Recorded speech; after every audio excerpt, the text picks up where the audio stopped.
Okay. Should be live.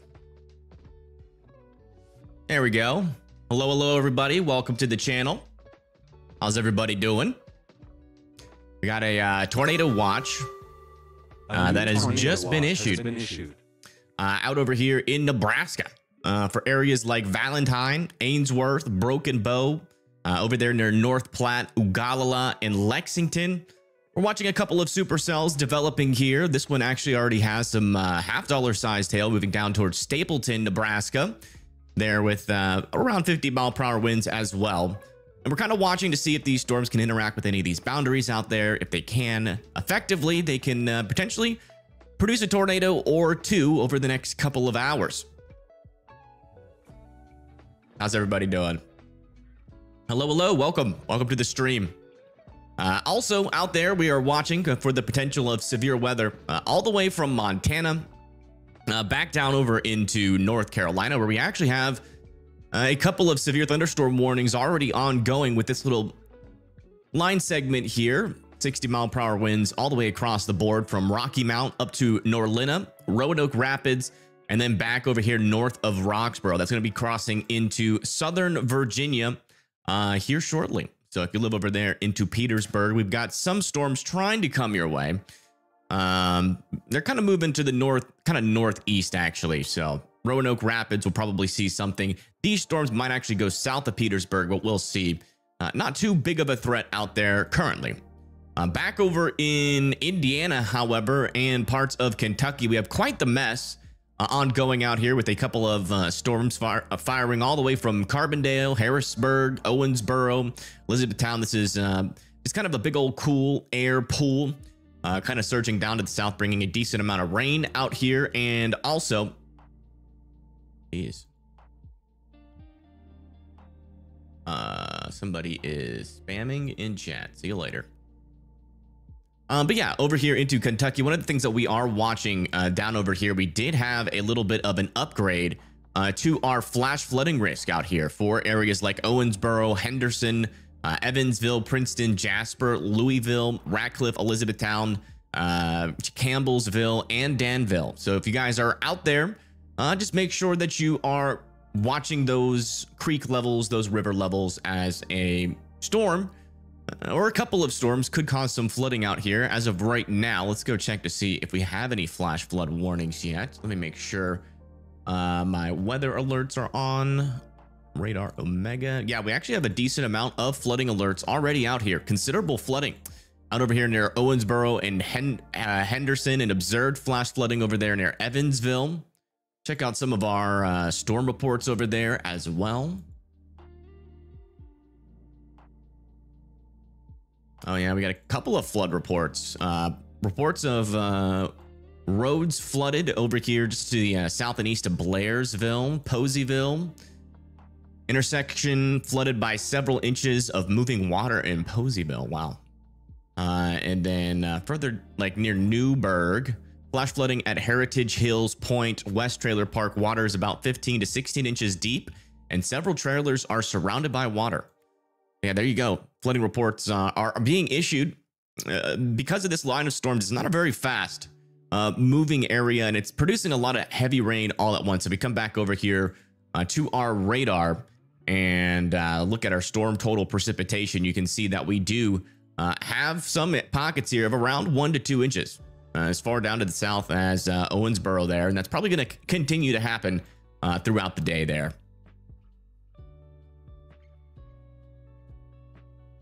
Hot here in Richmond, I bet. It's hot in a lot of places. It is not the kind of week in the United States where we're gonna have many people that are just not hot. Oh wow, looks like Carmen already ended his stream. Never mind. We had a chaser in Indiana, I think. Oh yeah, either in Illinois or Indiana, but he just ended. So let me take him off here. We also have, we can replace him with a moderate Motley.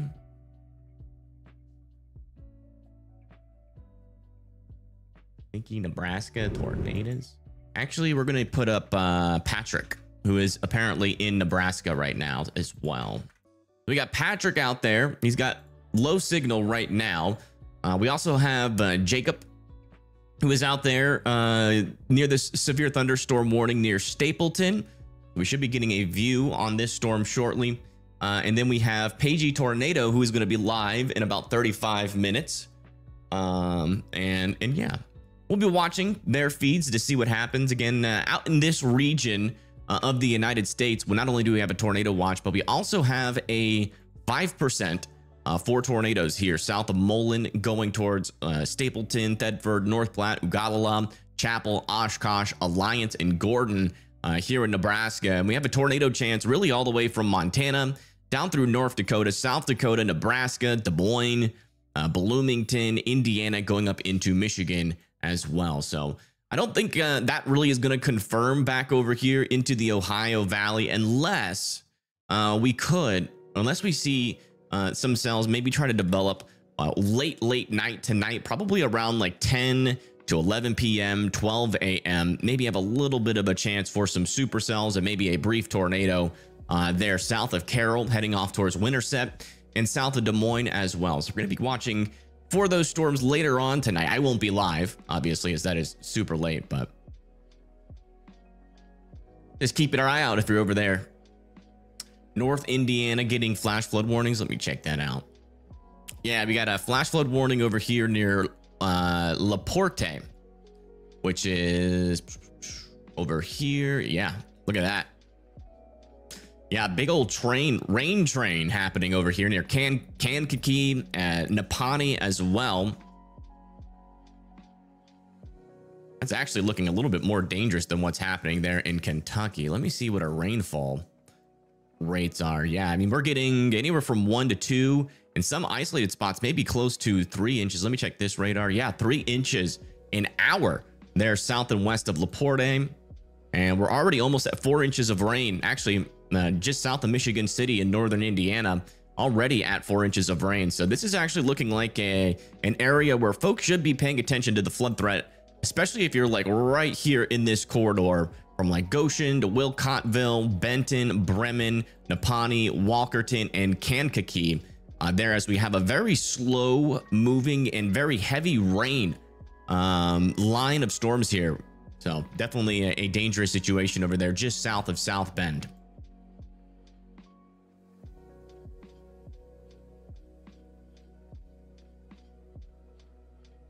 Your cats are cuddling with you. Aw. Let me see what Chaz is up to. Is he still below me?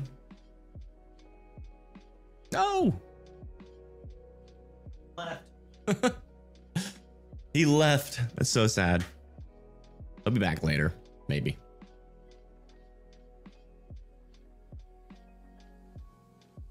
You'd be happy to storm chase. Your Discord is open in 25 minutes from Bloomington, Indiana. Yeah, there's not really much happening in Bloomington, so you're all right. But I appreciate the offer.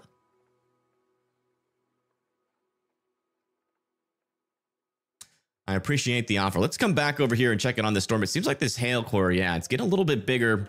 Here we got some now ping pong ball sized hail potential. And look at this. Here is Jacob McMillan, who is got a view of this storm. Look at that. Probably see them.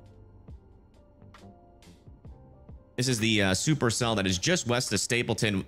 There's a couple of supercells in this area. I'm not sure if this is going to be the one or one of the ones to its west, which maybe has a little bit closer to that outflow boundary. This one right now is a little bit north of the outflow boundary. There's an argument to be made that if it gets a bunch of mergers, maybe it will latch onto that. You can definitely tell, though, got quite the storm over here. All right, we're gonna Napani. Oh, it's Napani. Naponi. I like Naponi better too. You see, that is the city naming revolution that is happening only on this channel. You know, everybody has their ways of naming cities, but there are better ways to say them. Would you rather Napani or Naponi?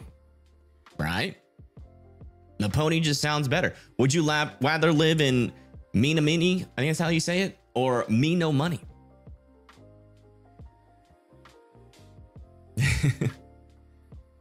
Watching this with your kitty on your lap. Aw. Yeah, would you rather say Butte or Butt, Montana? That's another good one. But yeah, what I'm looking at here with these storms right now, we've got one. I'm not sure if they're gonna. I mean, it doesn't really look like they're overly elevated by Jacob and McMillan's stream, but we do have a pretty stout boundary right here to the south of these storms, which will provide a little bit of extra vorticity if they storms can latch onto it. And I would say the closest one to this boundary is this storm right here. But what can happen is that, I mean, this one's obviously our dominant supercell. If you look at our satellite, see our cloud tops are pretty cool there. If we come over here to our echo tops, you can see that. Wow, that's actually quite impressive. 62,000 foot cloud tops. Wow. That storm is up there. That is a very tall supercell. You would have to potentially cause a couple discs to slip in your neck in order to look up all the way up there and see this thing at the top of this storm. But as of right now, we're not really seeing much rotation on these guys just yet, but they are getting fired up. And they're close to boundaries. So these are definitely storms that we're going to have to watch. As of right now, our environment is technically favorable. Our significant tornado parameter around these storms is around a 3. 2 to 3. So there's definitely a chance. Not impossible. What's the average height for storms? Usually around like 50 to 55,000 feet.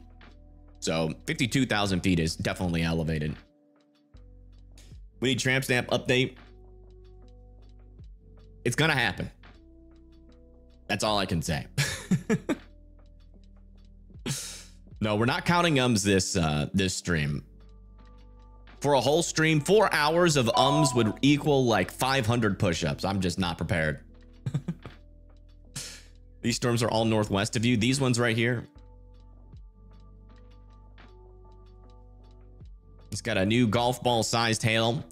Severe thunderstorm warning now on this storm, heading down towards Lena and Rounds Place. And that's golf ball sized hail, so watch out. And these storms are going to be making a pretty close approach to the North Platte area, depending on if they dive south or not. If they dive south and latch onto the boundary, that is going to be bad for North Platte. But if they continue kind of off to the east, it's not going to really be too big of a deal. Maybe until later. Or there's another tropical disturbance off the Atlantic again. Yep. No threat to the United States as of right now. But there is, let me see if our satellites can get a view of that on weather-wise. I'm not sure if it can. Yeah, it doesn't look like it goes all the way out there. We can look at this by a radar Omega. Turn on the tropical weather. Let's see. Is it this one? Yeah, there we go. And then we'll go over to satellite. Then we'll go, let's see, main development region. Oh yeah, that's nice. Okay. Long wave. Yeah. Yeah, actually the best way I think to look at this lower level water vapor, you can see that there is some disorganized showers and thunderstorms out over here. I think our tropical wave is back over in this region right now, but it's kind of hard to see, especially since we're getting into the afternoon hours. But let me see if we might be able to see it. What about natural color?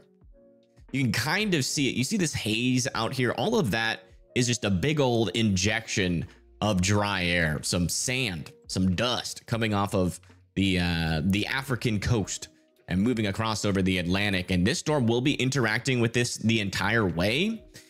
So it's not really the most favorable environment for tropical development. This thing might be able to eke out a tropical depression or storm, but yeah, it's going to be battling that dry air. And usually when that happens, storms really struggle to form.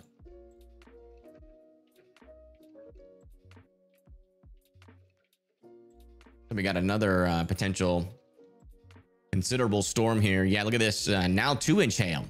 On this storm, heading over 97, not really any cities to call out, but if you live there just south and west of Thetford, definitely be keeping an eye on that storm. Yeah, it looks like most of the storms that are like north of our boundary are kind of elevated right now.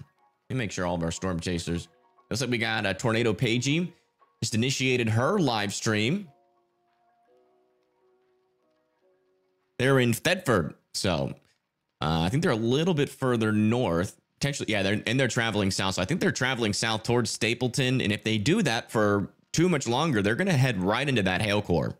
We might get a pretty good look at what the Stapleton storm is doing. And actually, we just got an update on our Stapleton storm. This is now warned for tennis ball sized hail coming into Stapleton and Gandy. So if you live in Stapleton and Gandy, make sure you guys are indoors and well away from those windows. This is a damage threat considerable storm because of that tennis ball sized hail.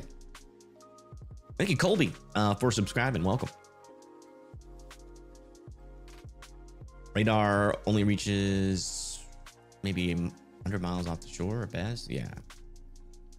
Is that y'all mode? No. From the mesoscale discussion, North Platte is right in the middle of it. Yeah. Yeah, I mean, these are the storms that are going to be causing a problem for North Platte. If we come over here to our models,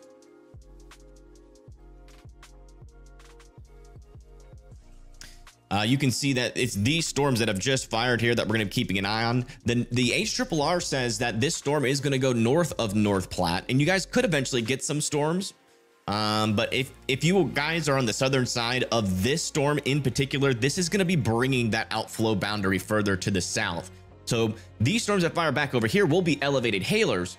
But if you get all of these storms to go north and like just kind of like north and then east of you, you know, North Platte should be theoretically okay. But, you know, the question is, what track do these storms really take? Given it's July and there's not a whole lot of wind that's kind of pushing these storms around right now, you know, we maybe could get a little bit more of a southern trajectory. So we'll have to see what actually happens here. But you do have some pretty big storms just to the north of you there in North Platte. Why can't this poor guy get viewers? Because we don't have a tornado on screen. Nobody shows up for my personality, apparently. except for the OG fans. I'm too boring. I don't shout at storms like the others. I could if you guys would like. I can make it super interesting and captivating, if that's what you guys would prefer.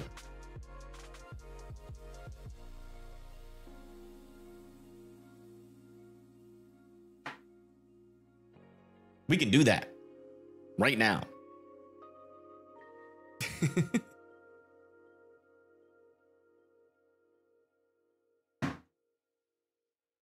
You come for the forecast? Yeah. Well, welcome. You're in the right place. You got any questions? Feel free to ask. Feel free to ask. Be careful of my voice. My voice is doing fine right now. I'm okay.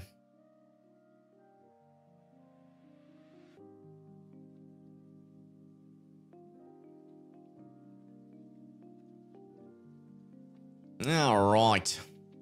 It looks like that hail is now starting to move into Stapleton. Look at that. Potentially up to 2.5-inch hail. So that is tennis balls falling out of the sky in Stapleton.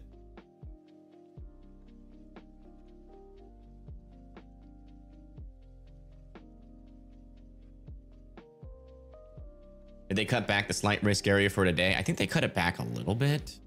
Especially like into the, yeah, I think it was further into like Indiana and Ohio earlier, but there still is a slight risk really all the way from, you know, Montana, going through North and South Dakota, Wyoming, into Nebraska, Colorado, Kansas, Iowa, Missouri, and going into Illinois. So, and also a little bit of a slight risk back over here as well, in there like Washington, Richmond, Rocky Mount. This should mainly be a damaging wind threat with some small instances of hail possible. I don't think our tornado threat should be very elevated out here.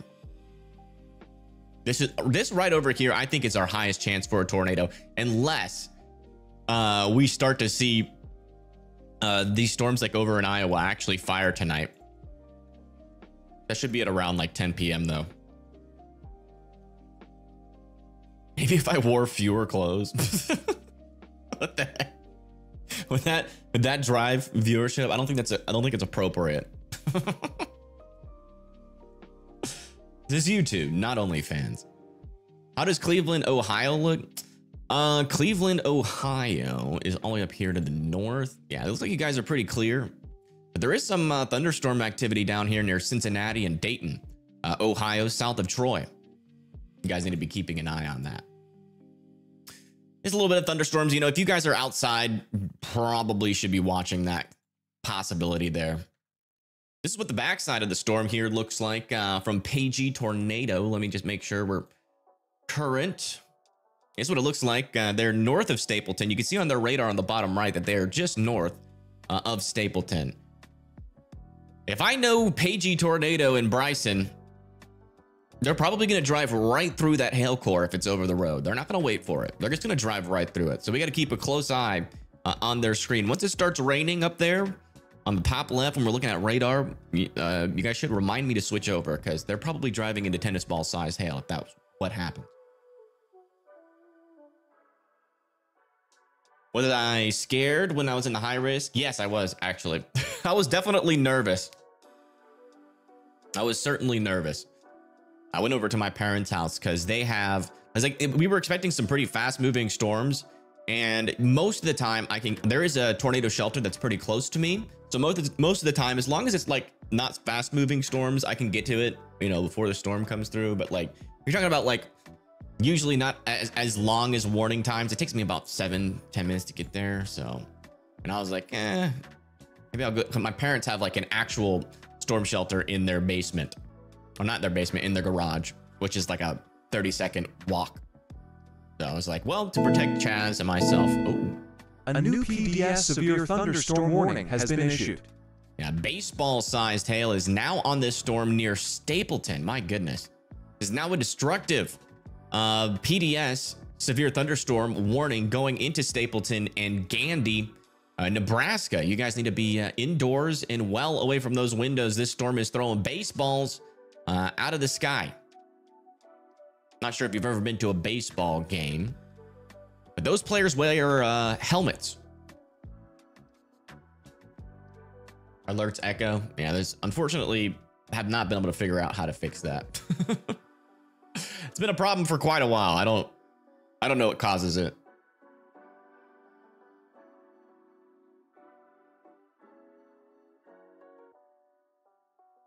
I do not know what causes it. I'm not like a computer expert or an audio expert. I'm just kind of a weather expert. I do all of this myself. I cannot afford help, so we just gotta figure it out as it goes. Only storms. There you go. Probably OBS. As far as I've done some research, it is my audio interface. I know that. I just don't know how to fix it on my audio interface. But it's okay. We don't get many alerts that often. I do have to try to fix it though before we like get another like tornado outbreak, because that would get annoying after a while. Let me make sure Carmen is current. Or not Carmen. Patrick is current. He's in Thedford, Nebraska as well.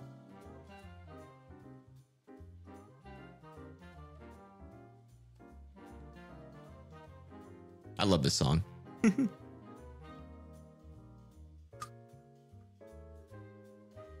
All right, everybody is current. For some reason, OBS always gets behind on YouTube. I still don't know what causes that. No, it's not the HTML for alerts. It's definitely my my interface.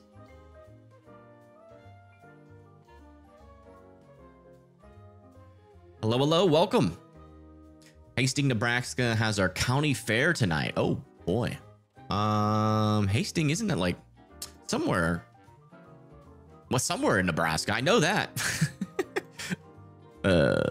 Terrible joke. All right. Let me see. Hastings, Nebraska. Yeah, I mean, you guys are kind of downwind of some of these storms, so they are going to generally track kind of towards your direction. But it seems like, you know, the earliest, at least that our future radar is saying, is probably going to be around like 11 p.m. So as long as the county fair is done before then, you guys should be okay. These storms that are over here near North Platte should die before they get to you guys. Man, look at this storm over here in Iowa. Right about when it takes this southeast turn, that's probably when it's going to try to produce a tornado there. South of Carroll, near Des Moines, going into around 12 a.m. as well. That actually fires that. That could be a dangerous storm.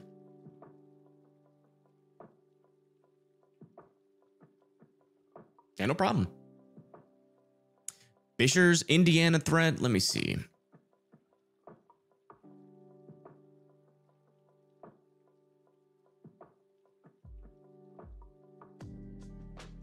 Yeah, looks like you guys are in a cold pool of air right now, so your severe weather threat should be basically 0.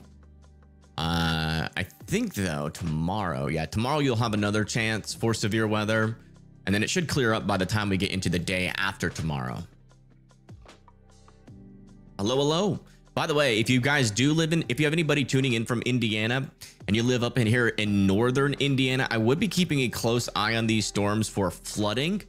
Let me see if we have any new flash flood warnings up there. Yeah, we have one that's radar indicated, but I would keep an eye on it. We're getting some pretty hefty rainfall rates with this storm, and they're kind of going over the same places over and over. So I would just be weather aware, like especially in like in the Napani, Kankakee area.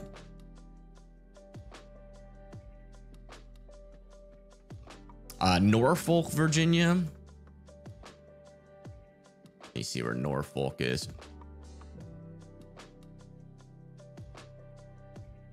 You guys are in a severe thunderstorm watch.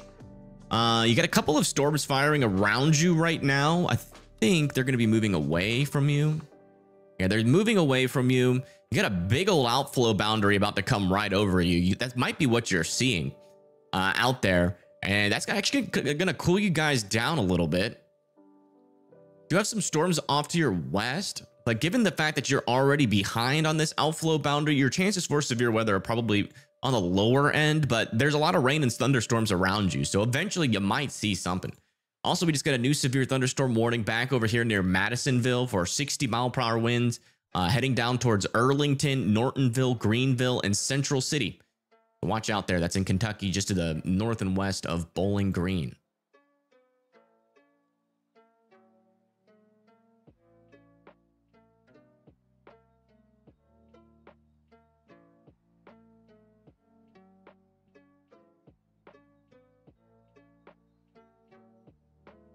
Yeah, still got baseball-sized hail, and oh my goodness. Look at this from Jacob McMillan. Look at that shelf cloud.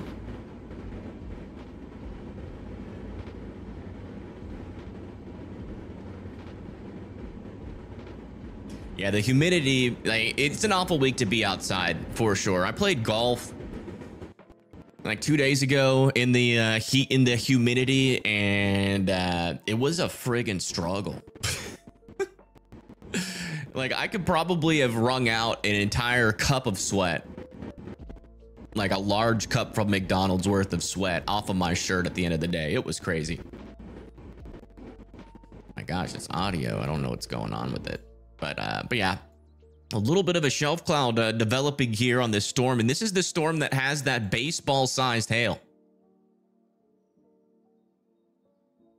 You played golf today? Did you play well? Did you make any pars or birdies? Hopefully it went all right. Let's go check back in with Paigey. She's probably getting pretty close to that hail core. Yeah, starting to rain. They're just north of Stapleton. Oh my gosh, that is loud. Is that loud? No, not really. The weird thing is that the audio doesn't echo from like these YouTube live streams, but it echoes from the alert. I don't really understand that. 18 holes, a tournament. Shot 3 under today. Dang. Maybe I should be getting lessons from you. No tornadoes on the ground right now, but some of these storms could have some tornadic potential.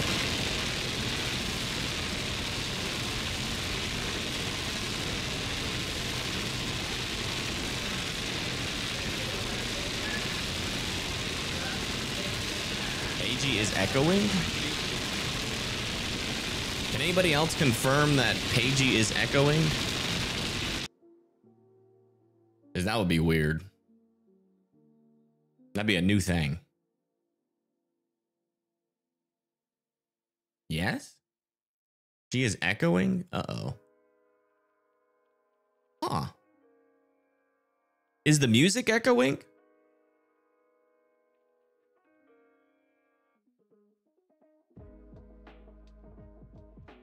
Huh. The music's not echoing. Maybe I have more than one mic on? No, that wouldn't do it. And I'm not playing audio through. That's all coming from OBS. I don't know what's causing that. I'll be honest.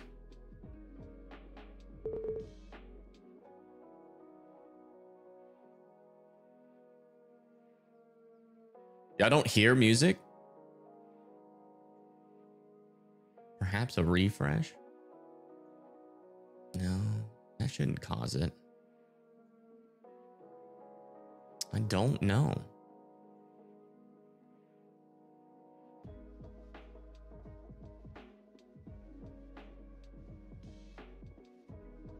It's very faint. Yeah, the music should be very faint. I don't want it to be loud.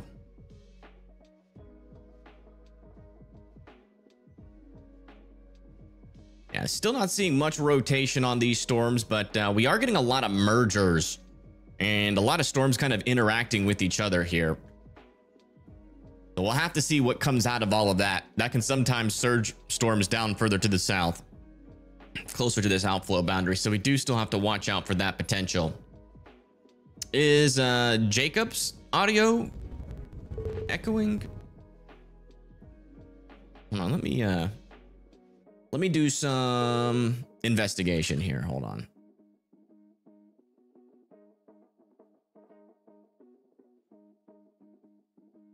We'll go then over to here. This is probably going to echo horribly for you guys, but wait, why isn't this showing it? Uh-oh. Uh-oh.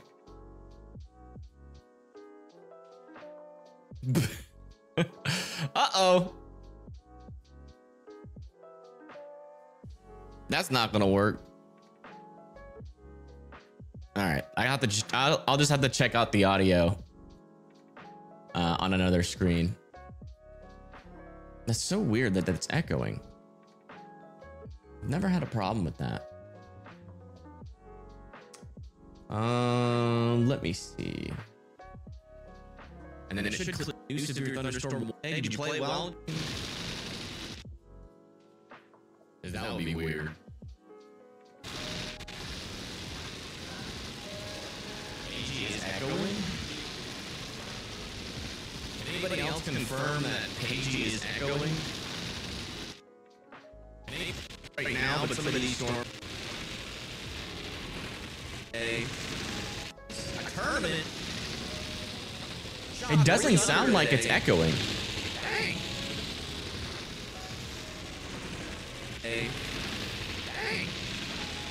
Sounds normal to me. OBS. I don't know what's causing that. That does not sound echoey at all.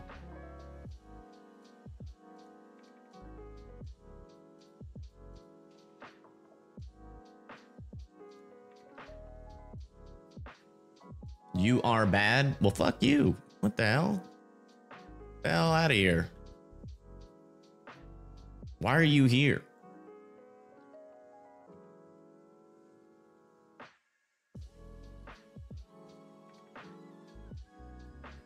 Yeah, I don't know. I don't know. Well, that was like me playing it on YouTube. So I was just listening into the audio.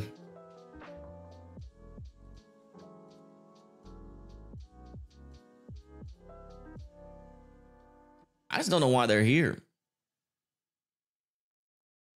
Not the day. Sounds good to me. That's good.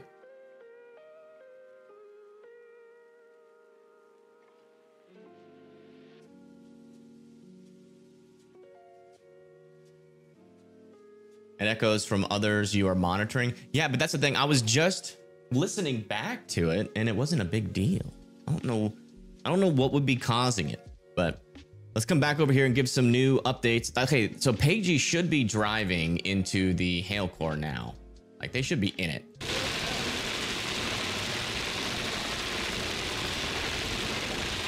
Or like very close to it.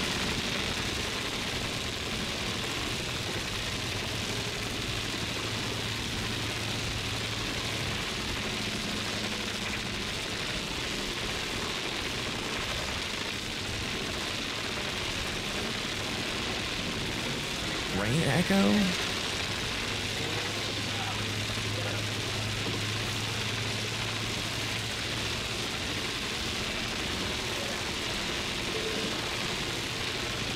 It's echoing. How can you tell the rain is echoing? Am I echoing over the rain? Getting double audio from Paige? Ah! I want to be able to play because there should be hail. What is causing that? All right, let me try some. Let me, I have to close out of OBS. It's gonna cause the stream to have the circle on it for a little bit, and I'll open it back up. Let me see if there's no echo. I'm not echoing, but yeah, maybe guys try refreshing YouTube. I don't know.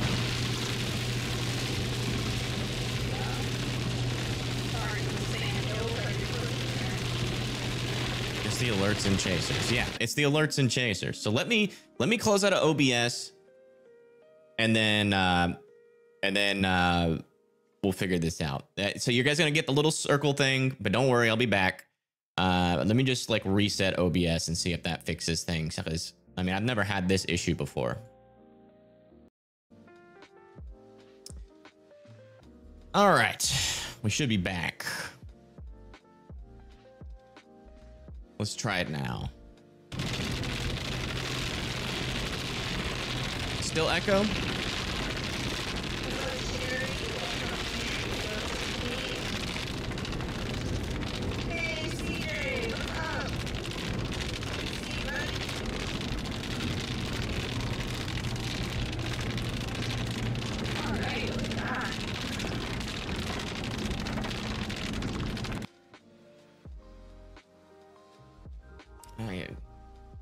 I don't know. I am not an audio expert, so I am baffled. I'm too dumb to solve this problem. That is unfortunate. Why is the music not echoing? I don't know. Y'all are driving me nuts.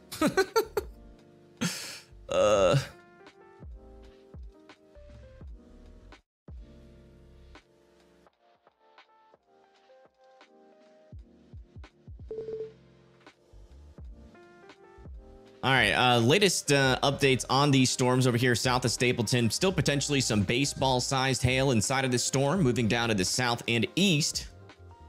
Does seem like this storm, like there is a little bit of an outflow boundary here. So these storms are still outflow dominant, but it seems like maybe if this thing latches onto there, that could increase the tornado potential a little bit. Yeah, look at that. This outflow boundary is kind of like stalling, and this is running into it a little bit. We'll see. That is kind of pushing to the south more. You can definitely tell. My goodness, look at Storm Chaser Jacob's view. Oh, we missed it. We'll go back and look at it. Look at that shelf cloud. It's like the most scraggliest shelf cloud in existence. An OBS can occur when the monitoring device is set to the same source that is being captured, creating a feedback loop. Okay. Maybe it's like, that should be main stereo. And this, from my computer, should also be main stereo. It is. With my voice coming through Duo chat. I think there is a setting I can change. Outputs. Oh. Auto mute monitor outputs. No. Headphones is a no. Maybe it's routing. Try to figure something out here, but I cannot guarantee that I can fix this in time. Okay, so that goes to there. Okay, so it should be USB 1. Okay, where is the audio coming out from USB 1? Okay, hold on. I think I might be able to figure this out. Okay, so that is USB 1, where all the audio should be coming out. Let me play it through here so I can see what it looks like. Oh. What the heck? Okay. It's like coming through my mic. So then that would be a mic is picking up that when it shouldn't be. Routing. USB 1 doesn't say that should be there. And only be USB 1.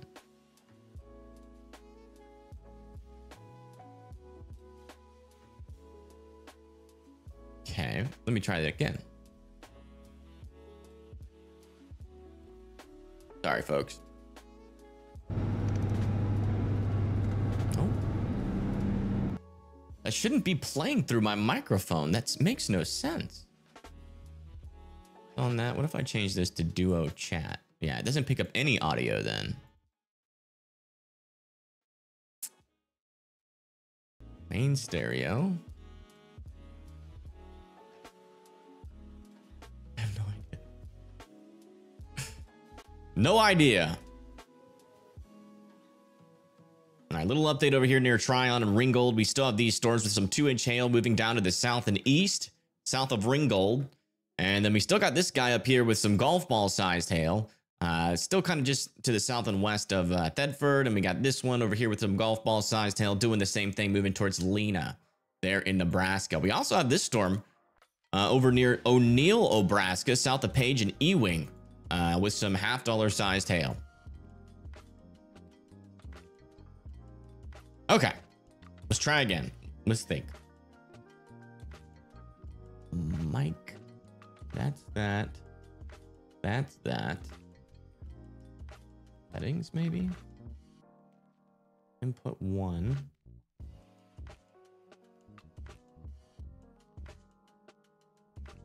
There. Only be that. This don't make no sense. It's so sad. I want to be able to hear them.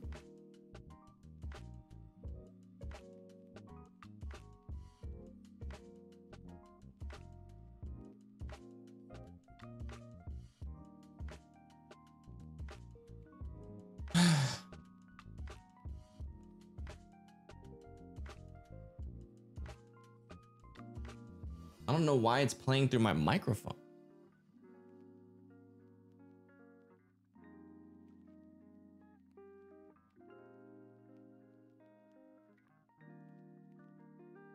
What if I turn this to stereo?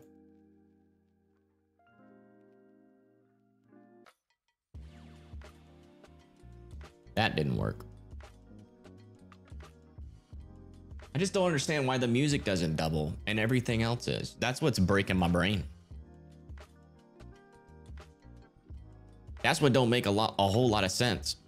Looks like they did extend this severe thunderstorm warning back over here for 60-mile-per-hour winds, moving up towards Lasker, Rich Square, Emporia, and Lawrenceville. All you folks over here need to be watching out for some 60-mile-per-hour winds, and then little update on this severe thunderstorm warning here in Kentucky, moving down towards Greenville. 60-mile-per-hour winds still about to head into the Greenville area.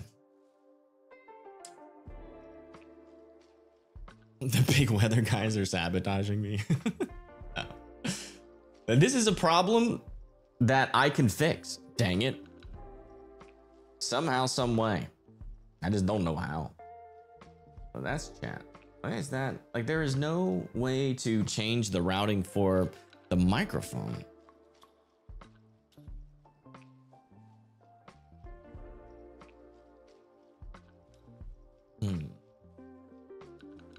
Oh. That should be there like that. No issues. It shouldn't come through. That's what I don't understand.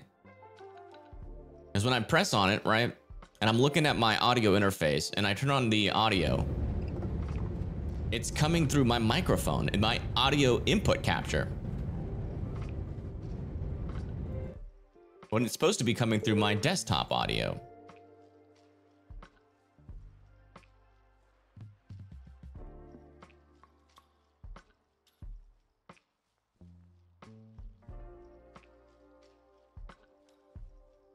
I haven't the slightest idea.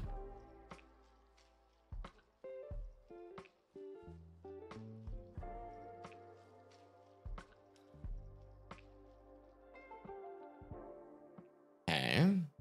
What about now?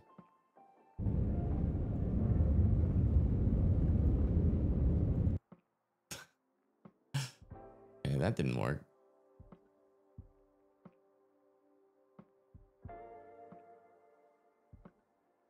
Okay, let's try this.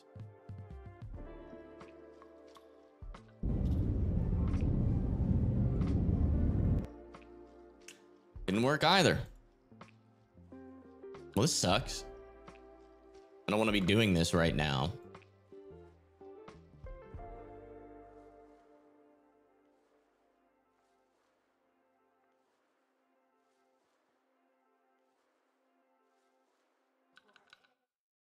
I don't know what to say.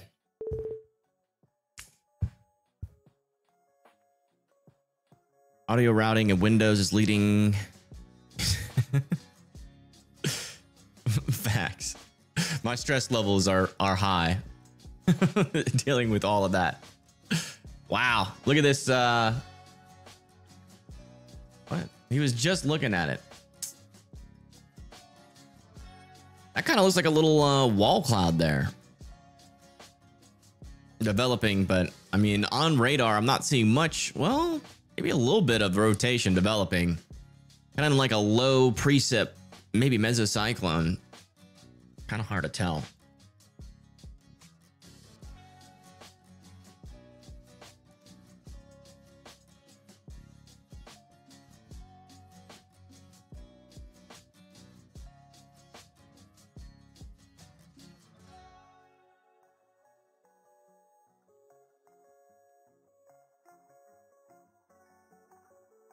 Maybe if I change this to something different, is there anything different from the Rodecaster? No.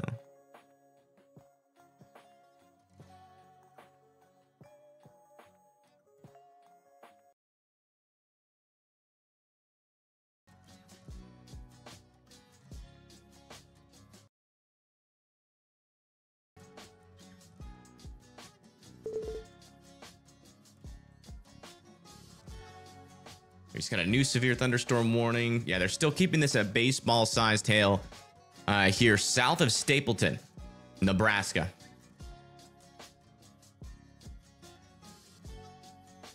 Missed a couple of requests. Well, I'm a little bit busy. Not gonna lie. I'm trying to figure out this audio problem. I just don't understand. This has never been an issue. I don't know. I didn't change anything. I haven't changed anything like at all. I need a de-stressor. Hold on. Wait. Why isn't that working?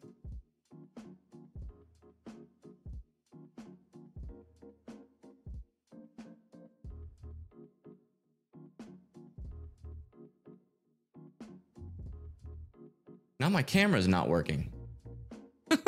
My Chaz cam is broken.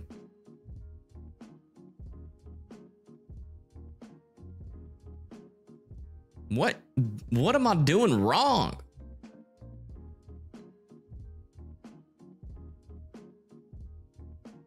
Why is that over here? That shouldn't be over there.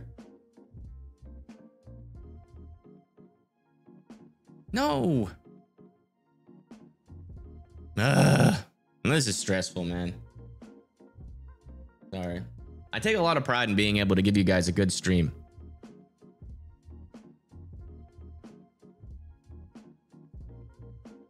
Oh, wait. Oh, no, that's not it.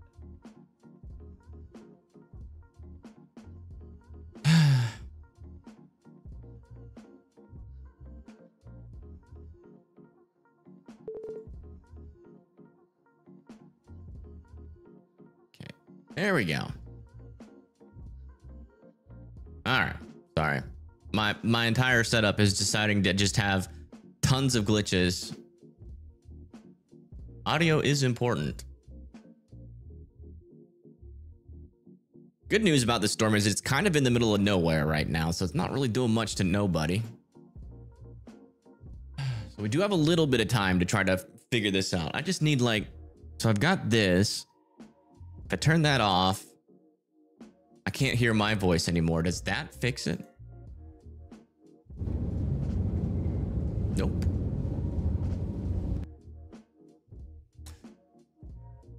Why?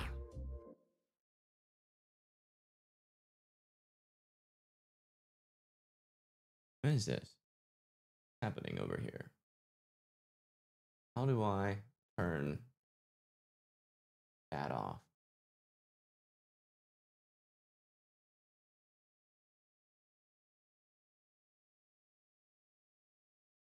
That has the monitoring signal on it, but it shouldn't.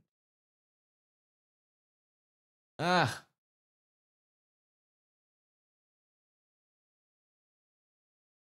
Stressful. So incredibly stressful. Take your earbuds out. It's not the earbuds. I have changed nothing. I have changed literally nothing.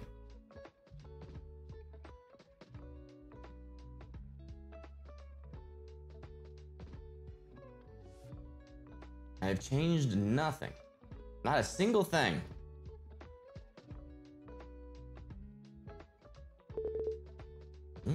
And I can turn that to stereo. Does that do anything? Testing. Okay, that still works.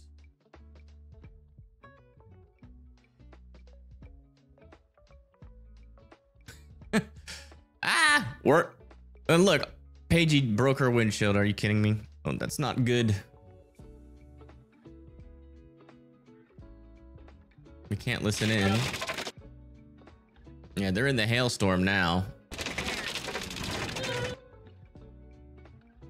Spot for this.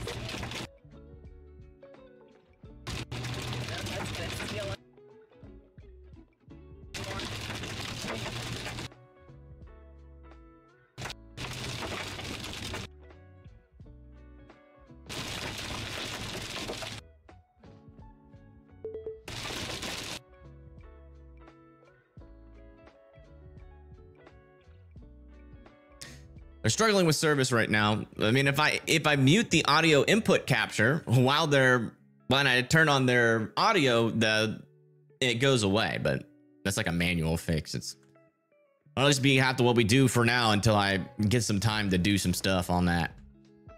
And these storms over here seem pretty outflow dominant right now. This thing is kind of wrapping up there south of Stapleton. It's kind of surging a little bit towards that outflow boundary, which is still outrunning our storm at this point. We're still talking about up to baseball-sized hail on this storm south of Stapleton, moving just to the south and west of Arnold right now.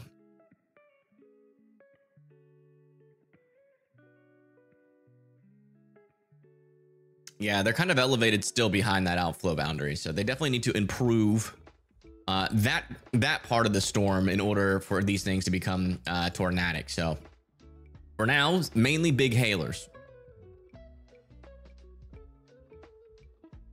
Right, just making sure all of our feeds are current. It's storming here in Winston-Salem. Yeah. And you guys got a couple of storms out there. None of them are severe, but I wouldn't completely rule out severe weather.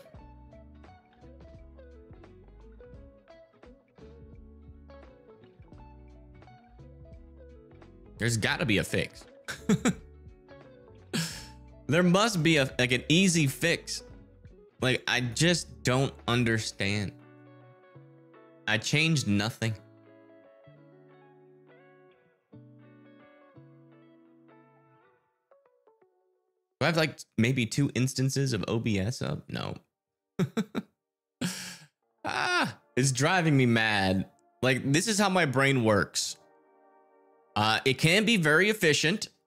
Oh, a little severe thunderstorm warning over here in Michigan near Grand Rapids. 60-mile-per-hour winds possible with a tornado possible tag on it. Oh yeah, there's a little bit of rotation there north of Walker. I have to keep an eye on that. Yeah, this is how my brain works. When it runs into a problem, my brain will obsess about it and until it's fixed. So I'm trying not to do that live in stream, but obviously I'm not being very good at it.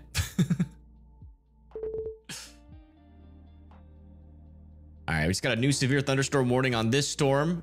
Still south of Thedford here with, looks like they've dropped that hail down to $half sized hail. This storm seems to be latching onto some sort of boundary here. I still think that our main boundary for these storms to become more surface based is still sitting in that area, right in that area. So it's a little bit south of there.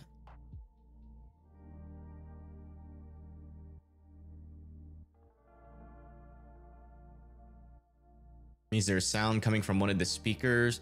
No, that's not what it is. It is, I do know a little bit about, because I've had this happen like once before. And I fixed it, and it's been fixed for a while. But it's something to do with the audio interface and using one cable from the audio interface into my computer. And it's supposed to be able to figure that out on its own, you know, where the audio goes by designating it on the PC or in OBS. But it is not doing that anymore. It's like there was like maybe like a patch, something that came through and changed everything. I'm not quite sure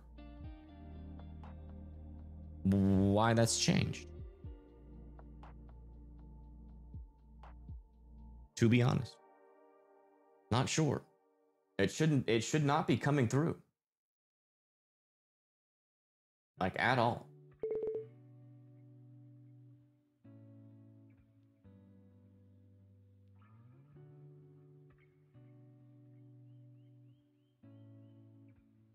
It's all in the routing of the system.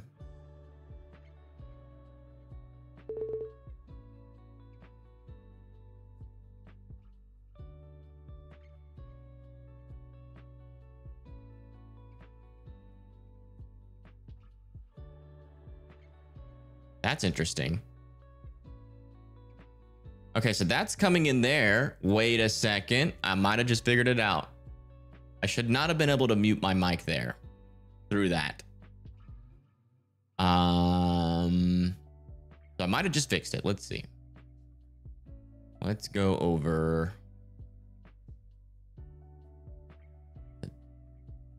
this. There's probably no audio playing on that. We'll make, please work. I'm so tired of thinking about this. I'm not gonna push through that hail core. That's insane. I fixed it. Yay, I can stop thinking about it. Okay, it's fixed.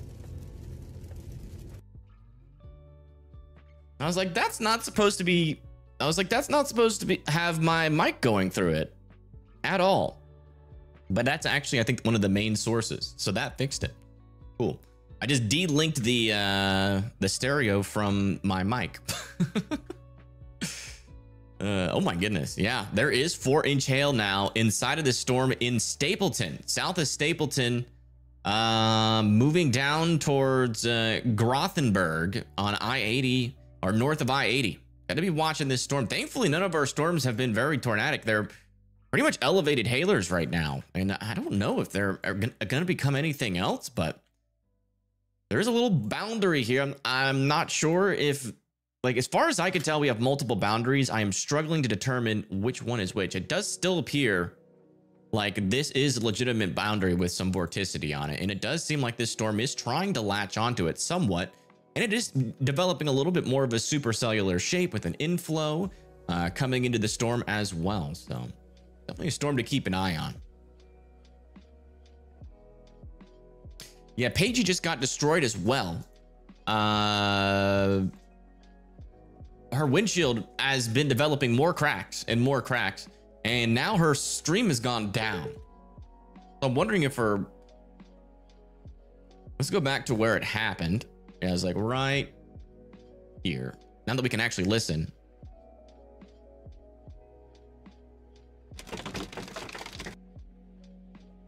Yeah, they've just never had good service. You can see like right there, like her windshield cracked, but they just haven't had good service at all in this hailstorm. And thank you, Cheryl Masters, for the $9.99. I appreciate that. Thank you so much. Oh, I'm getting a call from my mother. Hold on. Hello? Yes. Bye. She didn't know I was live. All right. Let's see. My page is behind all of a sudden. I press the button. There we go. Okay. Yeah, it seems like all of our chasers are struggling to get service out here, which is probably because the storms have very tall cloud tops.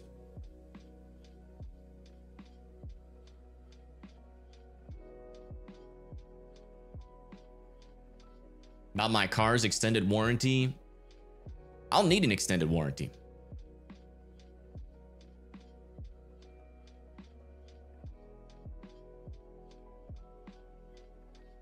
You still hear music? That's good. The music is supposed to be there.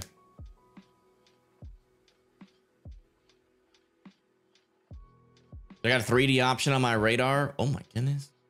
Look at this storm. It has got a super classic hook. Look at that. Not the latest velocities, but that would indicate to me that it's trying to latch onto a boundary. We literally have, I think, 0 storm chasers. Like this person over here, this is Patrick.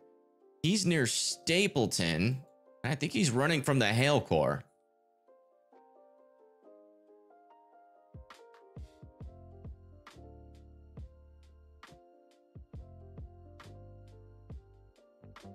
All of our other chasers have lost service. And looks like he is losing service as well. Yeah, over here south of Stapleton, we have a classic hook echo here, a developing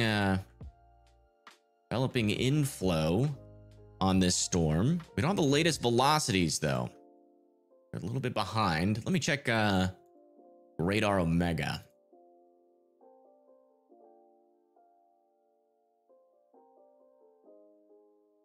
Yeah, Radar Omega doesn't even have the latest scans in. Is there a tornado warning in Canada?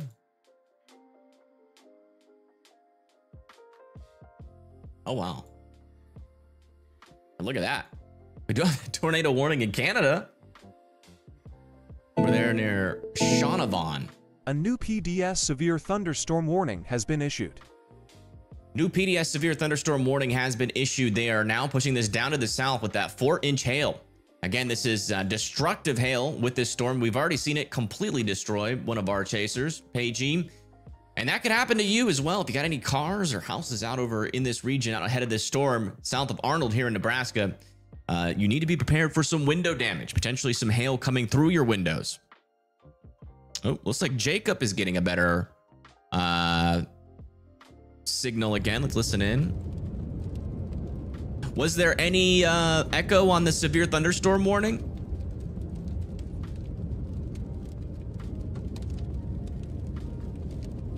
Hey, Mama Fry's in chat.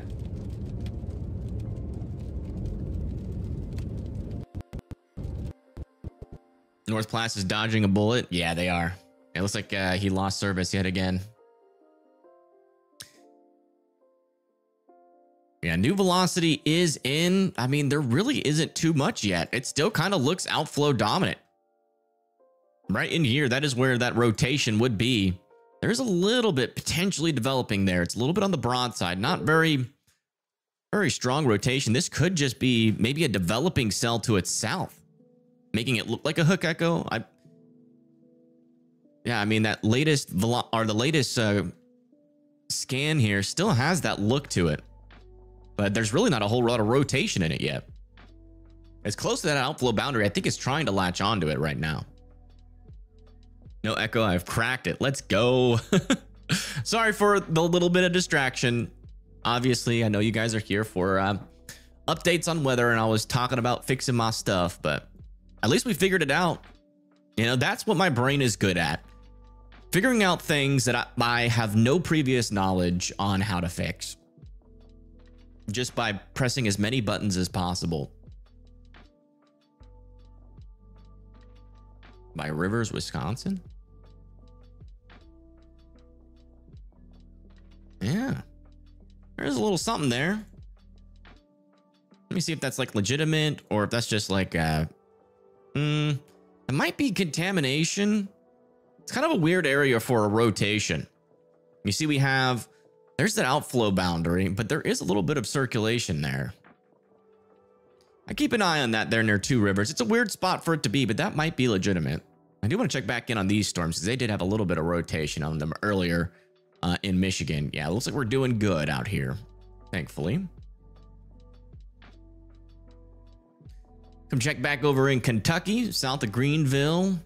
Looks like they're going to be extending this as a special weather statement. And they actually have issued a severe thunderstorm warning on this storm north of Greensboro for 1-inch hail, 60-mile-per-hour winds. Those are moving off to the east.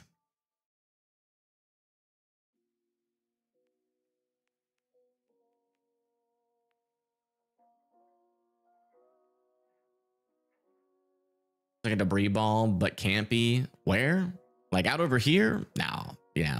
There's no debris ball on this. This is all of this is likely clear inflow contamination. Although it could also be hail. But likely contamination. There really isn't much rotation on this storm right now. Even though it has its classic supercellular shape, there really isn't much rotation on it. I wish we could get a view of it from the ground here from one of our storm chasers. Let me just make sure Paige is not like frozen. Sometimes this freezes, you know. Nope, she has completely lost her camera view.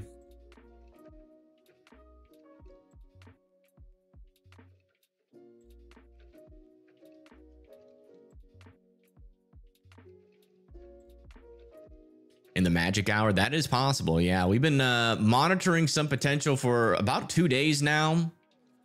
Some storms firing late night in Iowa, and that could get started.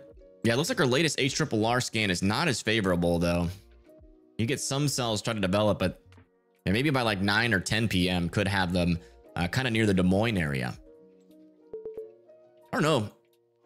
We'll see. I don't think these storms are, you know, they are organized and they are dangerous. 4-inch hail, but they're having trouble becoming surface based. And I'm sure if we could get a view from one of these storm chasers, that's what we would see.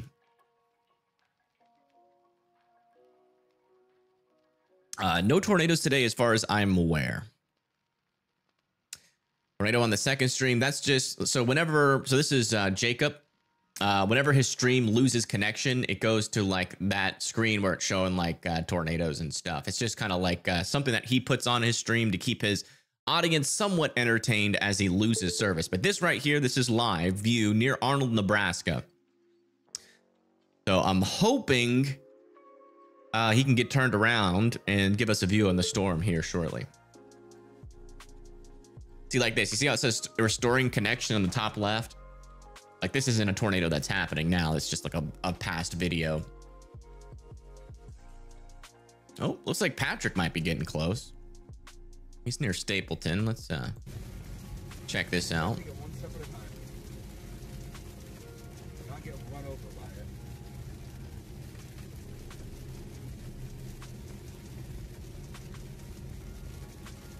Oh my gosh, look at the structure on this. That's insane. That's insane. Look at that, guys. Where? I can barely see it. It must be more visible in person.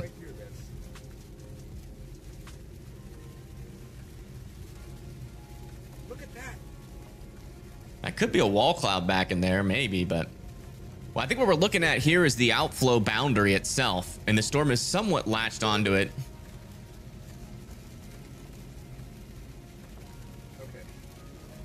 I mean, if it can get latched onto the boundary, yeah, absolutely, we could get a strong tornado. This is one of those types of scenarios where it is a conditional strong tornado threat.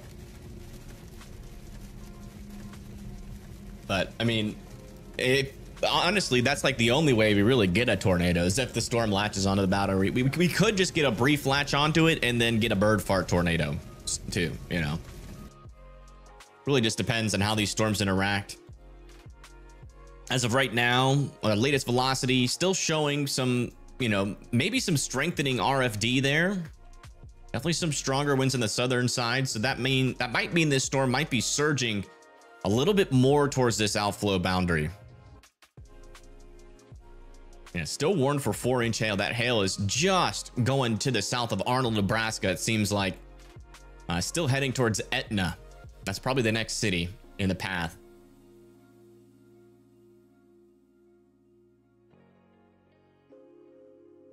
Latching onto a boundary. So a lot of these little outflow boundaries, there's increased vorticity. And if it can fully latch onto that boundary, especially with the amount, we call these storms, I like to call these storms Cape bombs, where you have like really high Cape values like we have today. It was like up near like 5,000 joules per kilogram. The storm's kind of creating its own environment. And whenever we get these little outflow boundaries, which is essentially just, you know, a lot of cool air being produced by the storms themselves, kind of wraps around on the backside and pushes out in front of the storm. And where that cold air meets the warm air, you get this little boundary called an outflow boundary, where there's some increased vorticity or increased spin. So if you get a storm latch onto that outflow boundary and still have a healthy inflow like we're seeing here, you can get an increase of a tornado threat, even in an environment where we have very low shear, which is what we have with this storm. Not very high shear environment really at all. Wow. Look at that on Jacob's stream here. Look at this. But I don't think we're gonna need it. There's the storm. Finally, we can see it.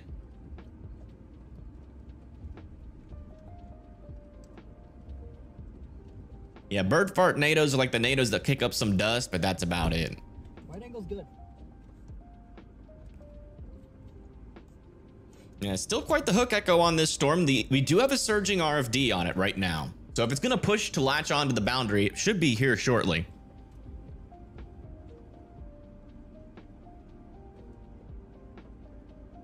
You can actually see that RFD cut back in there. It's gonna be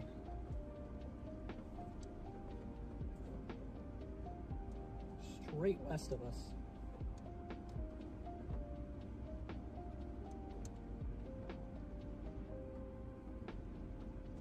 Is that a bowl? Kind of hard to tell from this far away.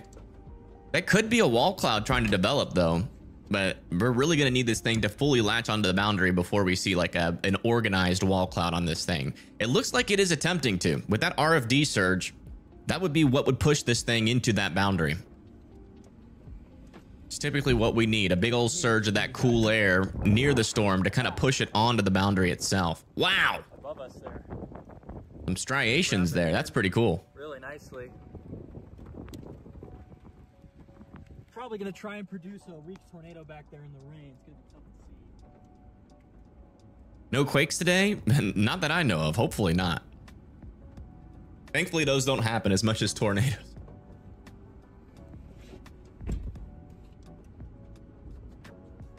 Yeah, you don't need a lot of like, you don't need a lot of, you know, lower level shear for a storm like this to produce a tornado. As long as it has that boundary will help it in the lower levels wrap up, stretch out that updraft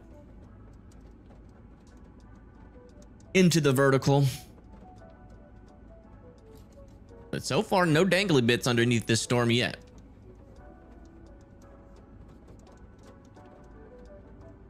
What about Holdridge, Nebraska? Let me come back to our radar. I think Holdridge, yeah, it's like down here. Yeah.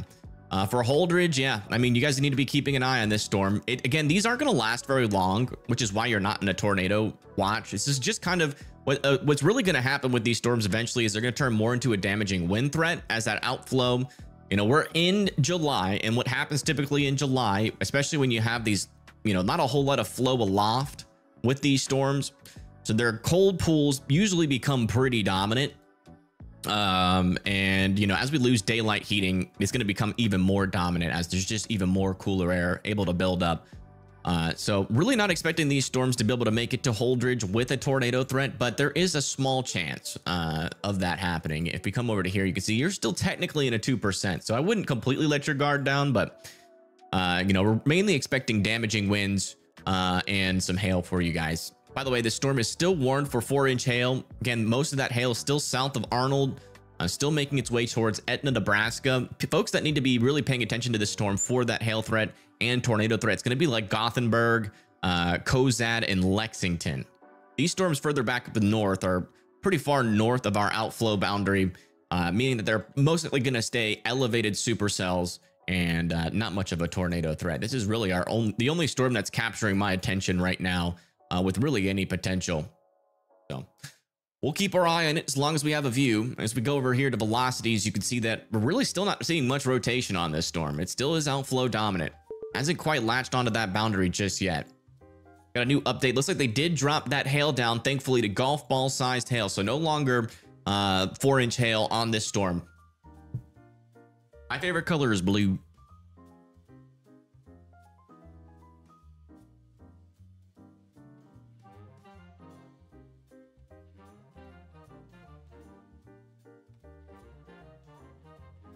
Well, yeah, there's lots of there's lots of earthquakes, but they only like the ones that are like bad. The one I was talking about. It looks like over here, 60-mile-per-hour winds now heading in towards Emporia. There, and then north of Burlington, still have this storm heading up towards Yanceyville.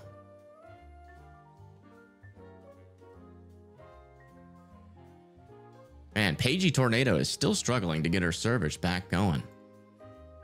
Wonder if they lost their Starlink. Do they have any audio? No. Huh.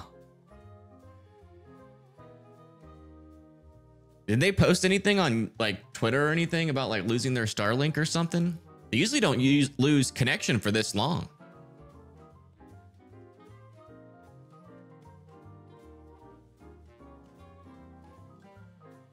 What causes a storm to split? Usually just, you know, you have diverging winds aloft. So when they mature, like a storm matures, they, you know, that those diverging winds can split a storm. But we're not really talking about much storm splits today. These are actually just two individual storms just close together, which we do have to watch out for nudgers, but which we do have a nudger back here that could potentially help you know, surge and RFD with this storm. There's a lot of things that could help this storm out, but again, this storm is going to be battling. Wow.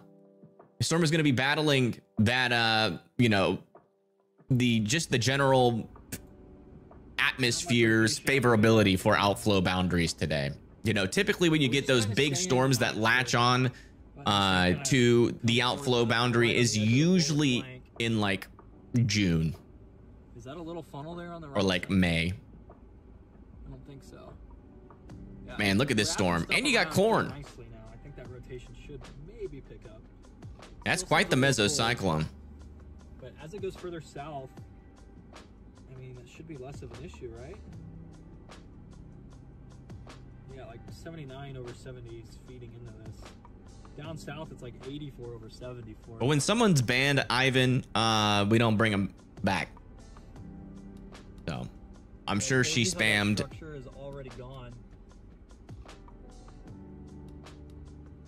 And that's why she got banned. Hey, thank you, Jakester, for the 5. Thank you so much. Thank you for all you do for the public, to the whole Freiburger team. We appreciate it. Hey, no problem, Jakester. Thank you for tuning in. I mean, it's probably going to be on the center of that rain, or maybe just off to the right. I think I see a little... The RFD is definitely spilling up to the north a little bit. I can see some rain curtains sliding towards us. There might be something back in there. It's just going to be almost impossible for us to see.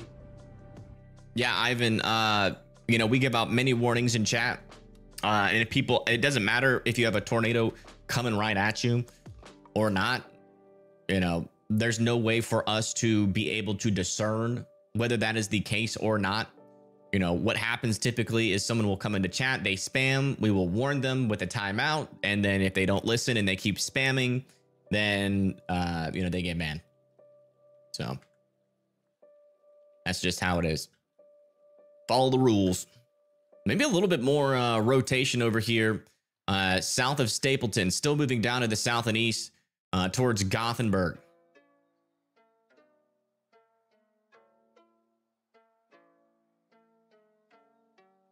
A little bit of rotation developing. Still can't get over the view of this this storm though.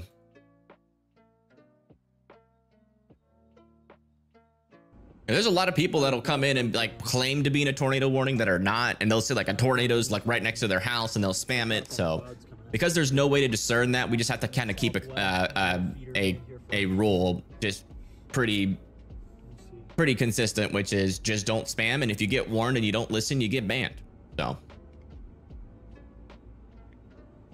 because there's a lot of people that come into chat that want to ask questions. If someone's spamming, you know, then you know what, like it's impossible to see other people's questions.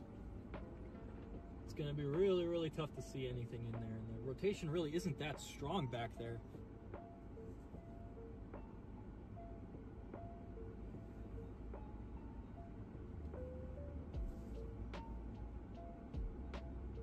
My pleasure. See you later.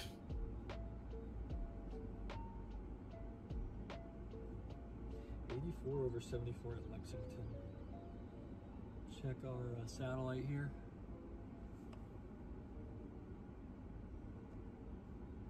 Just want to see what these clouds are doing.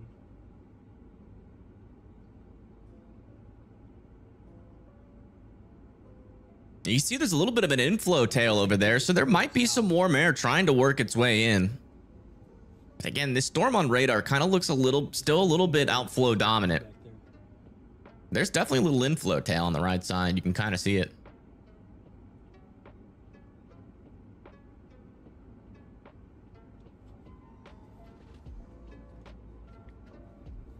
Just looks like a big rain. Maryland. Yeah, we'll check that out. Never know when you might get a random NATO in a place where you're not supposed to have it. But we'll check it out. Someone said there might be some rotation near Maryland. There's not. But keep trying. You'll get it down eventually. Here, let's look at it. And we'll teach. Maybe there's a teaching moment here. Yeah, you see how these colors are like really faded? You do have reds and greens close to each other, like over here as well, but they're really faded right now. Or like maybe down here, you know, you could say like, yeah, there's reds and greens kind of close to each other, but you also have like grays in between the reds and greens. So that's broader rotation. So technically some rotation there. South of Bowie in Maryland. I want to check back on that storm in Wisconsin. Yeah, that one was outflow dominated the whole time. I do think that little thing. Oh, is Pagey back? Look at their windshield. My goodness. Yeah. I probably need to use a computer and reset that. It looks like they're still struggling with their feed. I switched settings.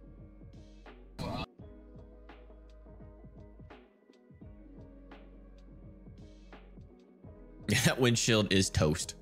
Like I said, I mean, they were up here near Thetford when this storm was forming, and I told you guys they were probably gonna drive directly into that hail core. That's what they do. They really like destroying their windshields. It's not something that happens on accident.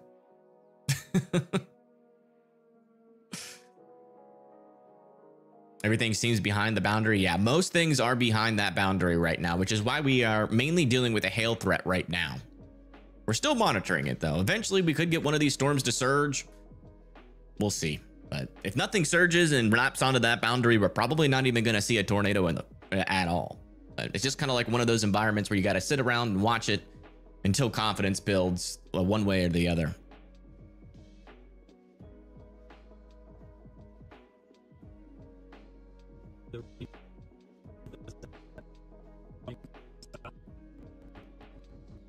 Everybody's struggling with service though.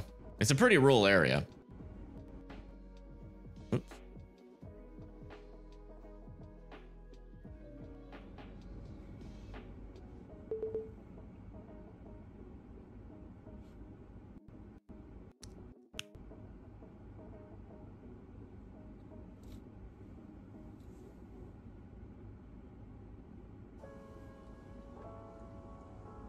It's that there in the middle.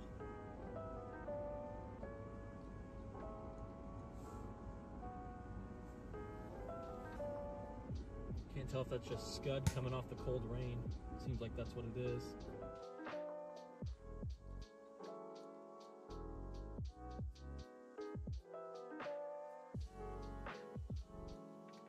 Seems like that dude made another account.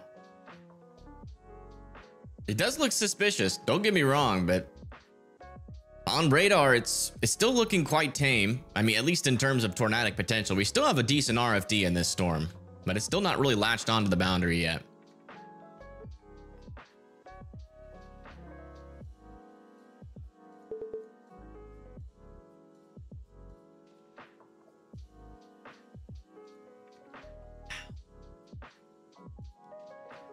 Here's a far away view of this storm that Jacob posted. Look at this. Posted it in chat. The storm has some crazy structure on it. Yeah, I mean, it doesn't matter what you're trying to say in chat. The anti-spam rule is so people can ask questions equally. No question is bigger than anybody else's. If I see it, I will try to answer it, but that's all it is. Just don't spam. I don't know why it's so hard to understand for this one person in chat, but that's just how it is.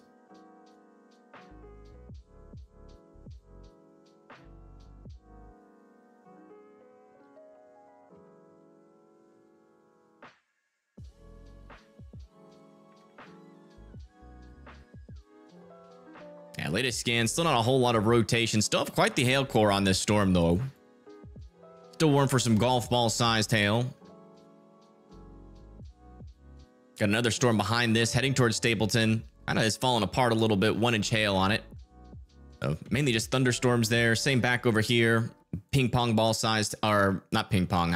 Yeah, ping pong ball sized hail moving towards Tyron again. So watch out there.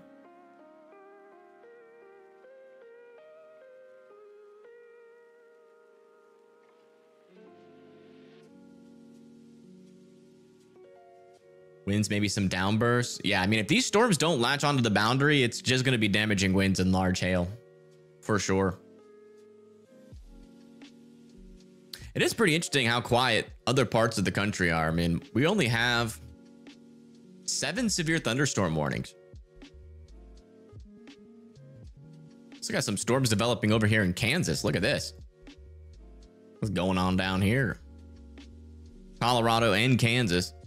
Outflow dominant storms. One over here is warned for $half sized hail in Colorado, heading towards the Colorado-Kansas border. Some of these storms over here near Bird City and McDonald could eventually become severe warned.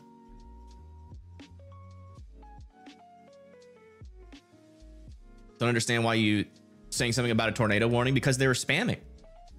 Period. I don't care if you report in chat that there is a tornado coming directly at your house. Oh,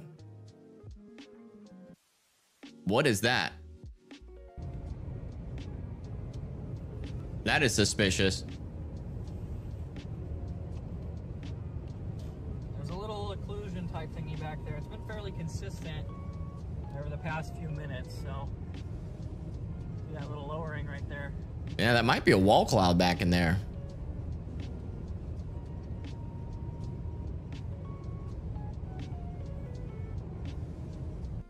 No, but like I was saying, it doesn't matter.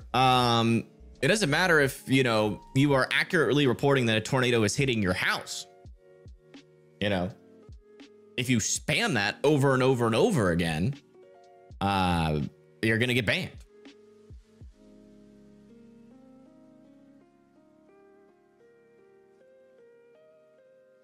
It's not about what is in the report itself. It's just the basis of its spam.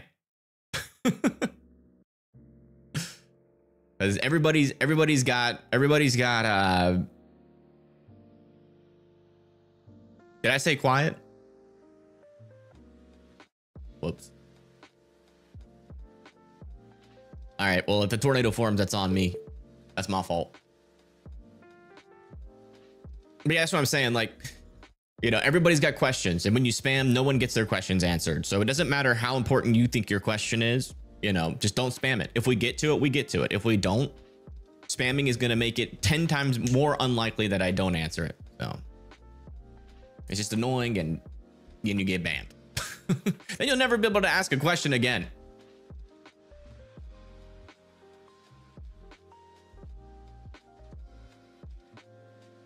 All right, let's go back over here, see what's going on with that little feature. All right, looks like whatever that was, it's not there anymore. Maybe it got rain wrapped.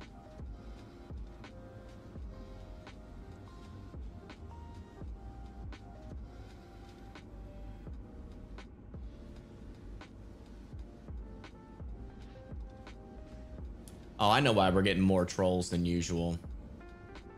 Forgot to turn on subscriber only mode.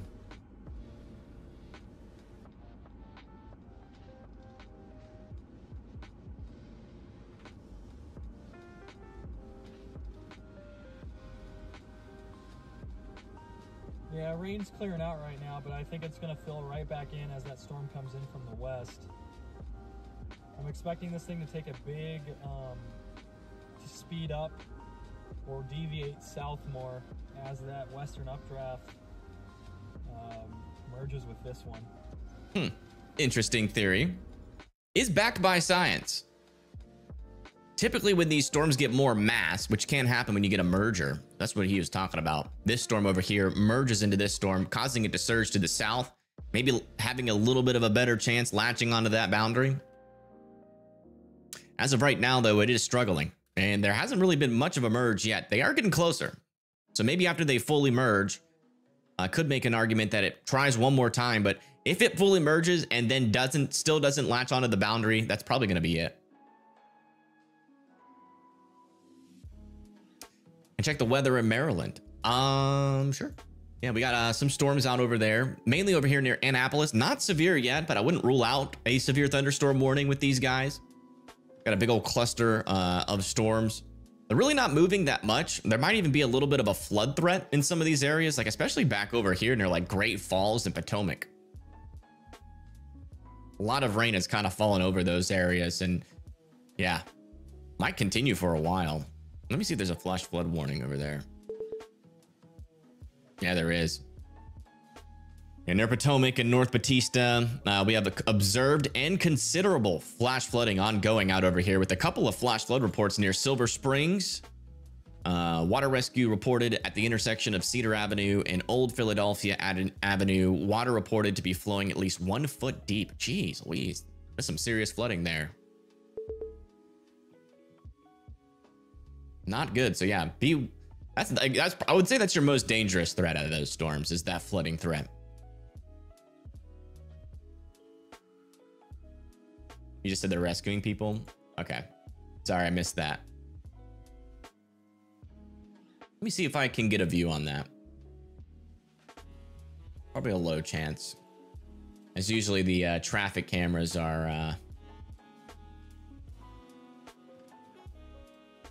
outside of like the inner streets of a city. They're usually like near highways. It'd be like near Tacoma Park, north of Washington.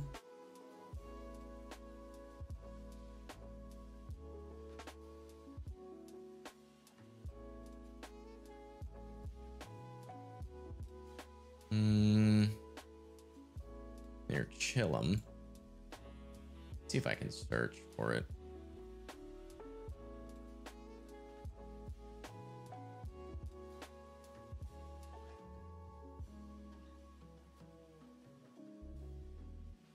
Yeah, there are some traffic cameras. There's one near Silver Springs, but they're not working, unfortunately.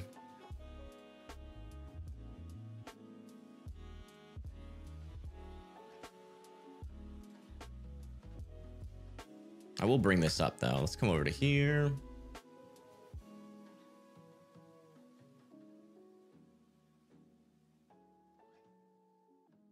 Yeah, there's Tacoma Park. Here's Silver Springs. You can see these video feeds aren't working. There's a lot of like little traffic areas out here. I'm not sure if that's, and that one's all staticky. Yeah, I think, what time is it? Yeah, we're getting close to rush hour, so that might be why. But there is a lot of traffic over here. I was trying to see if there was any like standing water, like back off in the distance there. I don't think so. And it's not that big of traffic.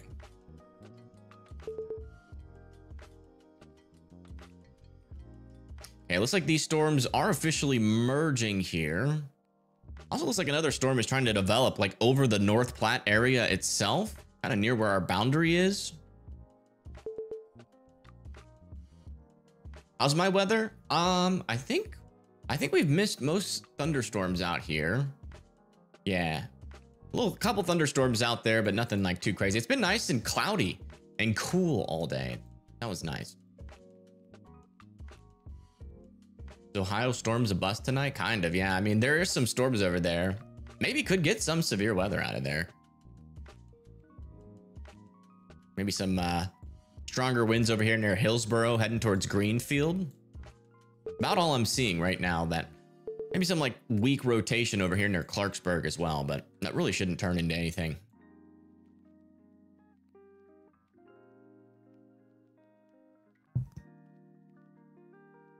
It's Saturday, no rush hour. Oh yeah, that is true. Wow, look at this. That looks interesting. That's definitely a mesocyclone on that. No wall cloud that I can see though. I think we're gonna go southeast here.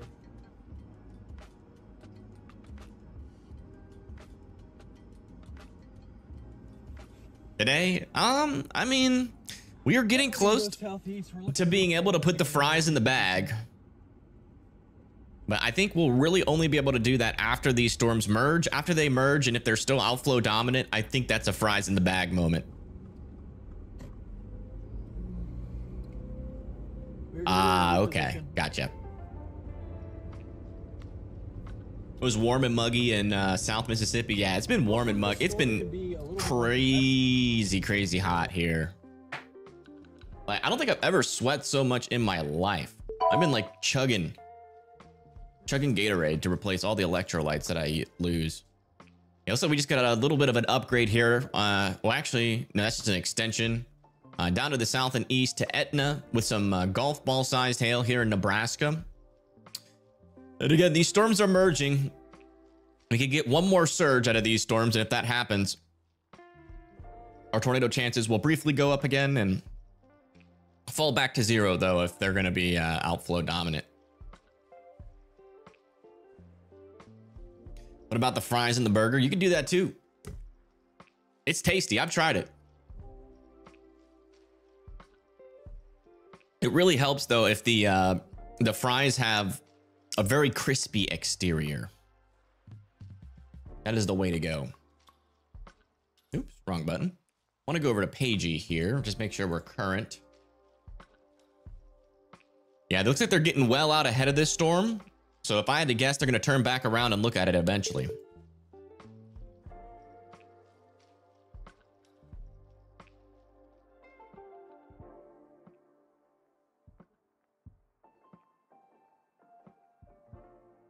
Orange is the worst flavor.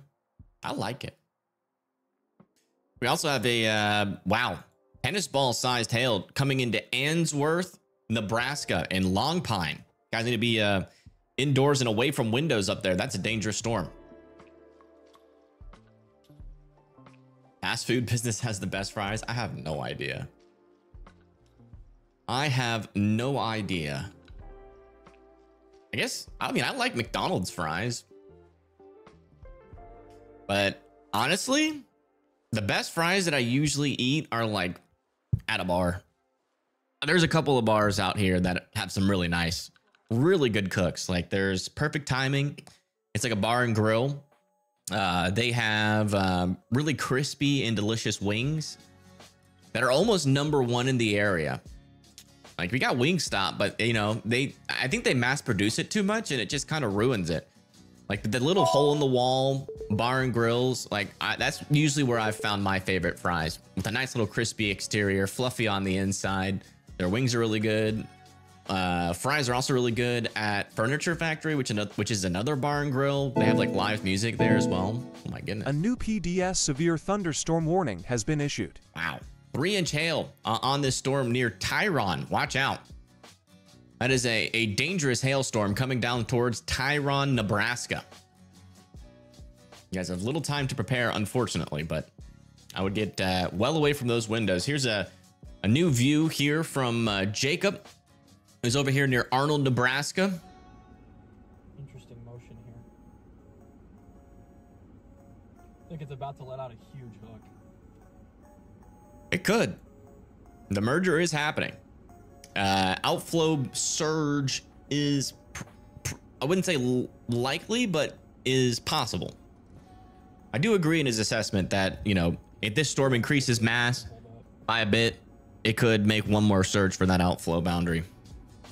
And there's another storm forming over North Platte right now, by the way, and that one might eventually try to merge into this storm as well. Time to get in front, chat. Or get further out. Thank you, David. I appreciate that. Vinegar fries? Gotta find I don't know about that. Stay ahead. It looks really stable right now. I don't know about vinegar fries.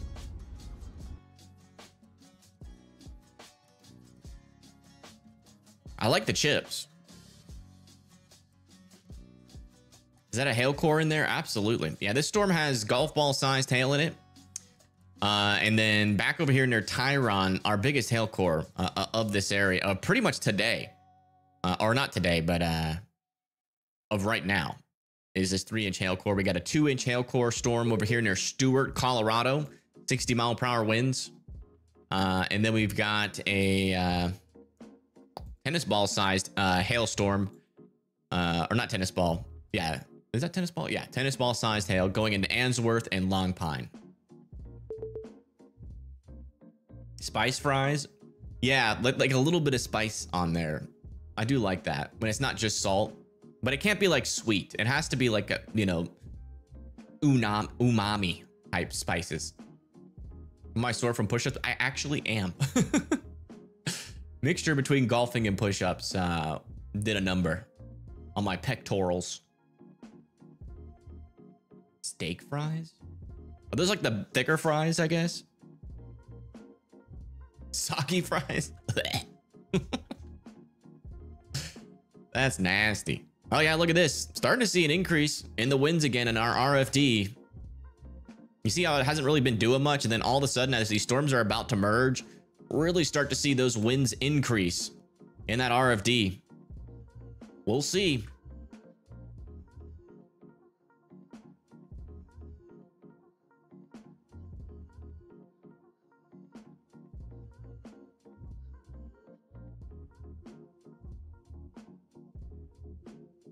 The heck? You can catch it. What? With your what? I think that's gotta be. I'm gonna put you in timeout for that because I'm not sure if you're one of those like weird bots or not, or if you're just trying to share way too much information in chat. Can't really tell. Could, I think it might be. Actually, I'll just ban him.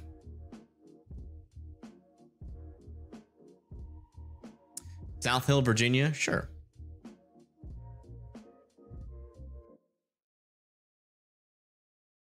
Yeah, back over here in Virginia, we do have a severe thunderstorm warning for your area, 60-mile-per-hour winds, and that's going to be eventually going into Alberta, Lawrenceville, and Warfield here in the next little bit. But yeah, your storm is right over you. Should mainly be some damaging winds there that are the main issue. And then it looks like we actually had one of these storms south and west of Annapolis here in Maryland is now severe warned for 60-mile-per-hour winds. It's heading towards King Manor, Riverwood, the Sands, Marlboro Meadows, Lothian Woods, West River, and Tracy Landing. And the flash flood threat is continuing back over here near Potomac and White Oak. So still be seeking higher ground if you're in a flash flood warning. Again, most of this, oh my gosh. We just got a flash flood emergency. When was this issued? 5:54. Wow. Yeah, we got a flash flood emergency out over here now, near Silver Spring, Bethesda, Chevy Chase, White Oak, and Wheaton. We have catastrophic flooding ongoing out over here in Maryland. Yeah, be careful out there, Dan. Dangerous, very dangerous flooding situation over here. Let me go see. Let's go try to look for something. Got a couple of cameras in this area. It would be like near where like we have some traffic happening.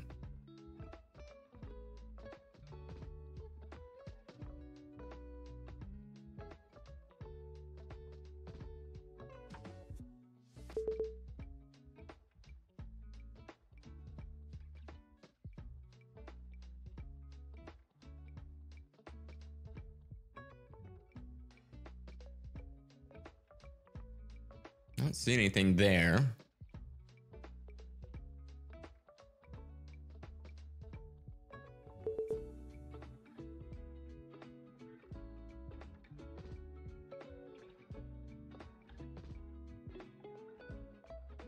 I know like most of our reports have been coming out like near Langley Park. This is the closest camera to that. It doesn't have a video feed right now. We also have a lot of traffic over here. What's going on? Yeah, just heavy traffic. Yeah, it's hard to find out where exactly the flooding is. All we can go is by reports, and it's usually pretty hard to find them like because there's Silver Spring, and there's some near Tacoma Park, which is like out over in this region, but we don't have any cameras there, so I don't think we're gonna be able to get a view on that. Let me make sure Patrick not frozen. Okay, Patrick's frozen. Let me fix him. Oops. There we go. So he's near North Platte, near this developing storm near North Platte.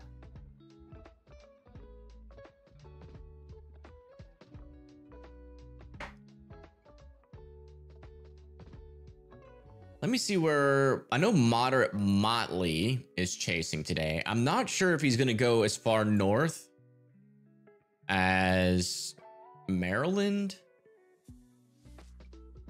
Yeah, he's near Mechanicsville in Virginia.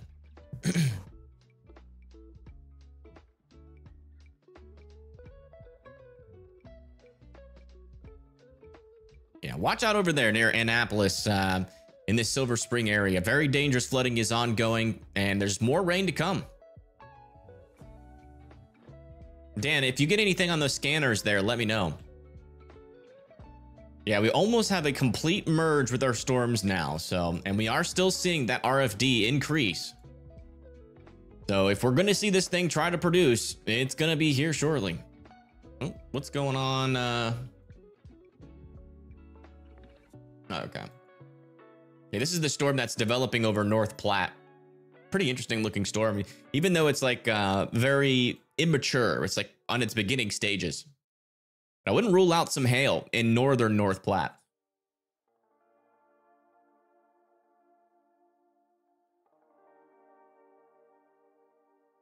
Little update over here near Ainsworth. Looks like we got still some tennis ball sized hail heading towards Long Pine. It's about to start picking up for the Long Pine area. Yeah, back over in here in Kansas, looks like they've warned this storm for 1-inch hail, 60-mile-per-hour winds just north of McDonald. South of Goodland still have this 1-inch hail, 60-mile-per-hour windstorm kind of in the middle of nowhere there.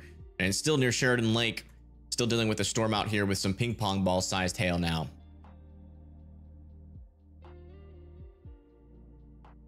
There's a nice view by Patrick. Fortunately, he doesn't have the best service, but you can still see it.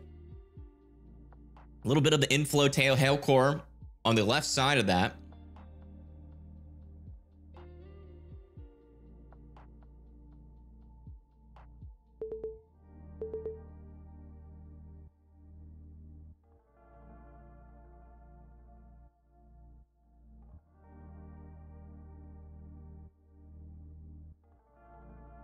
Beautiful looking storm. That's this one right here. It is kind of close to that outflow boundary. There's that outflow boundary right here. Oh boy. A new PDS severe thunderstorm warning has been issued. Hey, thank you, Livy, for being a member for 3 months. Thank you so much. You're freezing cold, but you're for it. Well, there you go. Yeah, we just got a PDS severe thunderstorm warning on this storm for 3-inch hail. So this thing is ramping that hail back up. As it increases that mass, you get more moisture inside of a storm. And if it's elevated north of a cold pool, which it is right now, that freezing level drops a bit, right? And so that all of that mass, all of that moisture, that precipitation can spend longer in areas that are below freezing in the updraft. And as you can see, that is causing this storm, as it increases mass, to also increase its hail size as it comes down to the south here. So if you live in Etna, watch out. And now it's time to get your animals indoors and your cars indoors. You have a little bit of time before that 3-inch hail starts falling on you. A little bit of time.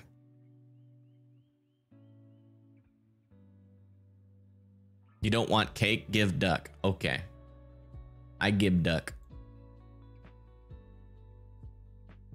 Here's duck. Enjoy duck. A new severe thunderstorm watch has been issued. Looks like we're getting new severe thunderstorm watches being issued back over here in Rapid City, Spearfish, Newcastle, Baker, Bowman, Lehman, Dickinson Beach, Glendive, Terry, Miles City, Jordan, Glasgow, Scobie, Wolf Point, and Plentywood. I'll need to be watching out for some severe weather out there.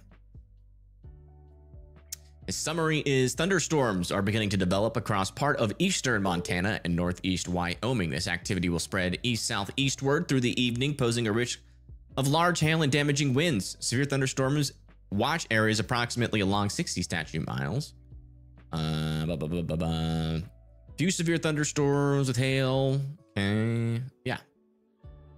We'll go look at the latest models for this.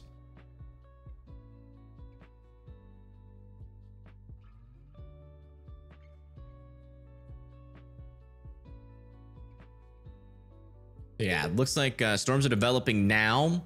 By around 8 p.m. near Glasgow and Wolf Point, could have a cluster of thunderstorms here with some large hail and damaging wind potential. And back over here near Rapid City as well, a cluster of thunderstorms, which is already getting started over there in northeast Wyoming, is going to be heading pretty close to Spearfish and Rapid City. Also, some more thunderstorm coverage over there near Alliance and Valentine, Nebraska could be possible in between 7 and 9 p.m. Those will be hailers mainly. A new severe thunderstorm watch has been issued. Now, unfortunately, it's going to spam that severe thunderstorm watch for a while. Man, look at this. Big old surge here. Yeah, I think our storm has almost completely merged. You can just see, not fully merged yet. Just a little bit left to go, and we're really getting that RFD push now. So a damaging wind threat is probably escalating a little bit here for Etna as well. So not only are you going to have that 3-inch hail potential, but also some damaging winds with that as well. Looks like Pagey Tornado is frozen, so let me fix that. But you can see the tops of that storm off in the distance. Oh yeah, look at that.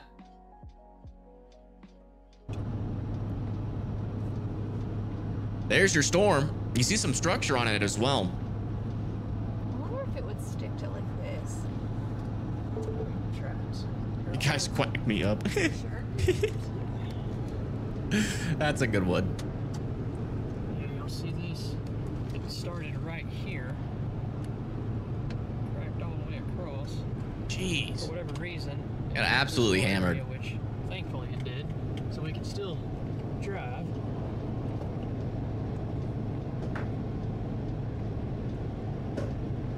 I'll be right back. I gotta use the restroom. Oh, it doesn't seem to want to stick to anything other than glass. Okay. I thought for sure that I could. Oh, Did try. it tried. Because if you can just get a little bit of suction on there, that would be good. I see it Yeah. tried. Yeah, look at the shape of that.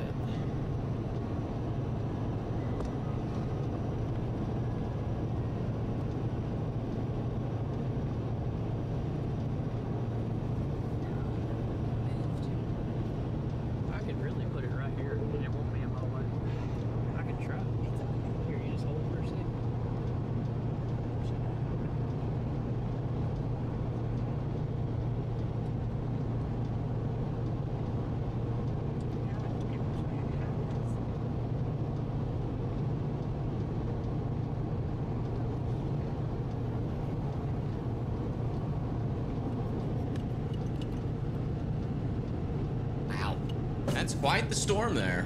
That is for sure.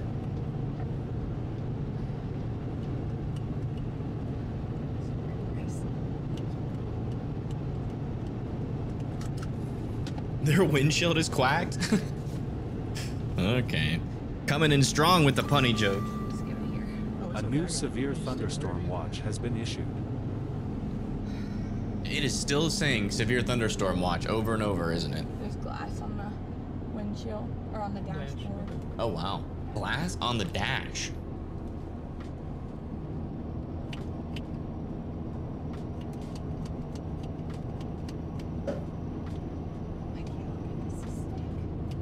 All right, let's come back and look at this storm again. Oh yeah, big time surge happening now. Going into Etna. Pretty strong winds there. Radar's pretty far away, so it's hard to determine whether or not these are near the surface, but we do get around 80-mile-per-hour winds aloft, about 4,000 feet above the ground here. And maybe a little bit of circulation trying to develop here, but that could also be contamination. It's kind of hard to tell, but we definitely have a surging RFD. You can see just in the last scan, storms merge, boom, RFD surge. So it's going to try to catch up to that boundary, and if it tries to produce, or if this storm's ever going to produce, this is probably, it's, you know, the highest likelihood of it producing a tornado here within the next couple of minutes or so. Also, the storm over here near North Platte is starting to become a little bit supercellular as well. See a little bit of a bean shape there. It's pretty close to that outflow boundary, so gotta watch this storm near North Platte. Also, some decent hail is developing on this. Some ping pong ball sized hail now near Mobile Manor and Beck and northern North Platte. So watch out. That could escalate. If that stays north of that boundary, it could eventually start to drop some 2-inch hail, maybe bigger.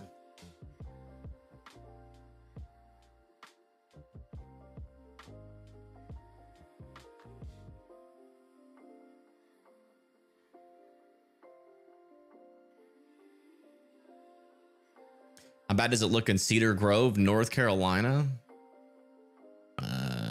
Probably not bad. Let me see.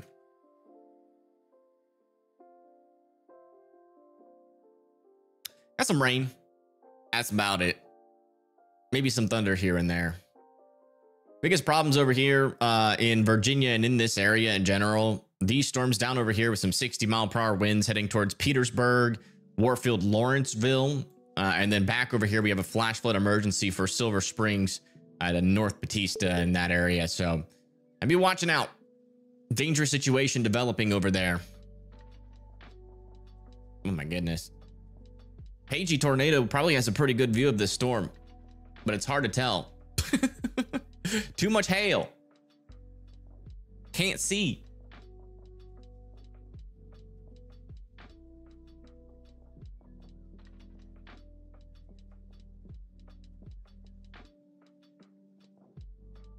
Okay.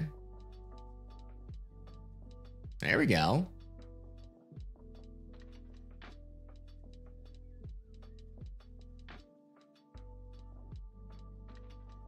Yeah, that wind, yeah, they got absolutely smacked by hail.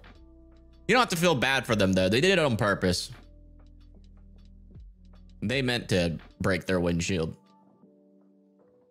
It's kind of her and Bryce's little thing. They definitely love to go straight into the biggest hailstorms and destroy their car.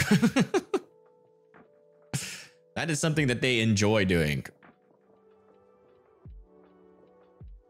Hello, hello. Welcome, Ghosty. Yeah, look at this storm. Huge. Honestly, quite the RFD surge. I mean, you can just see it in the storm structure. That is that leading edge of that RFD, just absolutely surging forward. And that was kicked off by this merger. Not really curling around yet, so it's not quite latched onto that outflow boundary, but it's trying to surge to reach onto it.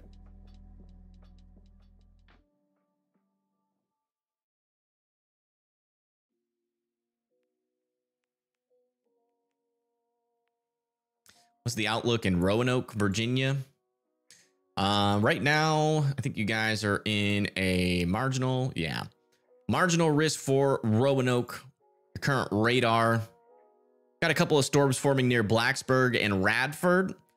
Could come over to you guys maybe within the next 2 hours or so. Not really, not too high of a chance for severe weather back over there, though. Almost half the storm is just RFD. Honestly, yeah, pretty much. Pretty much the entire storm is RFD at this moment. RFD and hail.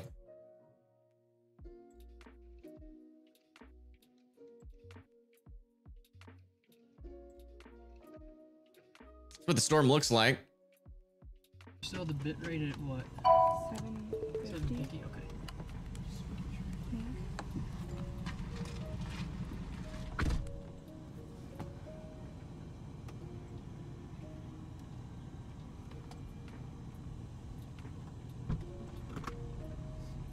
What's RFD? It's a rear flank downdraft. It's basically just a surge of cold air that comes into, or that comes out and into like the southern portion of the storm. Huh?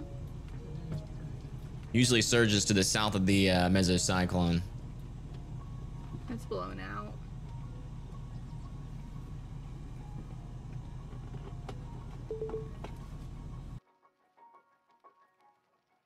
Potentially a little bit of a meso trying to form here. There's actually some rotation in there as well, like right in there, starting to develop. Don't think that this signal here south of Etna is legitimate. It's kind of hard to tell. There could be two little circulations next to each other there, but there is some rotation now developing as this surges down to the south.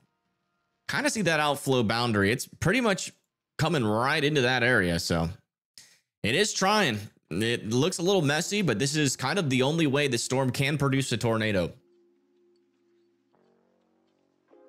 We'll see. Can't tell if the windshield's getting worse. No, they're not in the hail yet, but it wouldn't surprise me if they tried again, even with their windshield kind of broken. Oh yeah, look at that. They did upgrade this severe thunderstorm warning to 2-inch hail now for North Platte. That's going to be for Beck and North Platte. Watch out. Looking at rotation, even some rotation developing on this storm. It's broad right now. But there is rotation there south of Key Estates. Gonna have to keep an eye on that. That storm is also pretty close to an outflow boundary, so it might latch on there briefly and try to produce a brief tornado. So keep your eye on there in North Platte. The problem with this storm is that it's not really moving too much. So if it drops a tornado, it's pretty much going to be like close, really close to the North Platte area. And we do have Storm Chaser Patrick near there. Looks like he might be in that hail. Oh, nope. We were behind on his stream. Let's listen in. Left of me, there is a very clear wall cloud with some rotation in it. Because I looked to my left when I Okay, he's reporting a wall cloud, but his audio is glitching out. absolutely like something wrapping around his head. A new severe thunderstorm watch has been issued. Yeah, he thinks that there is some rotation and a wall cloud on this storm in Nebraska, which lines up with what our radar is saying. So keep an eye on his screen. He's near North Platte. He's going to be near North Platte. So, but he's in the bottom left here. Keep an eye on his stream. He should get a view of the storm eventually. Yeah, this is just all RFD here. That's crazy.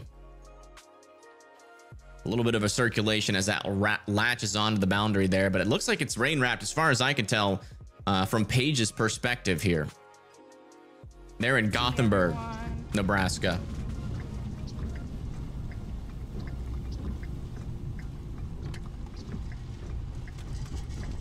There's a lot of severe thunderstorm warnings, no tornado warnings at the moment. This is dusty.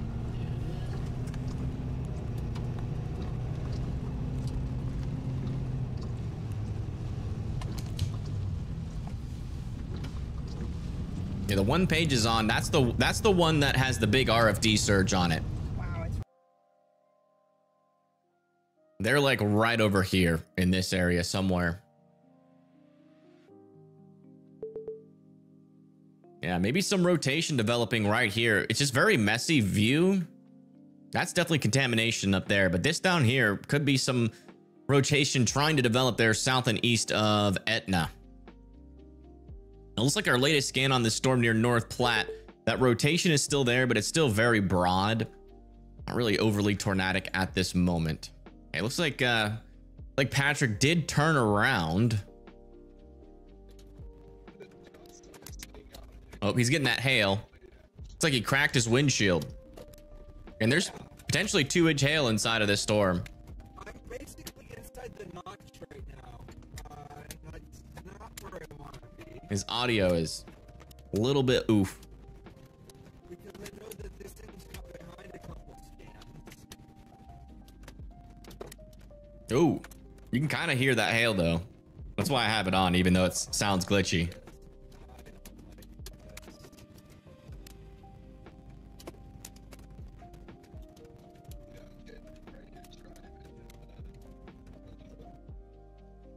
Yeah, it looks like he's starting to break his windshield as well. That's that storm over there near North Platte, where we are getting reports of 2-inch hail inside of this storm. So again, make sure you're indoors well away from those windows. Come back here to Kansas really quick near McDonald. We're still talking about ping pong ball sized hail about to move into the McDonald area, and another storm off to the east of that storm with looks like it's also building a little bit of that hail potential. South of Goodland, we also have some ping pong ball sized hail moving kind of to the south northeast a little bit. It's kind of hard to tell. Looks like it kind of lifted northeast as of very recently.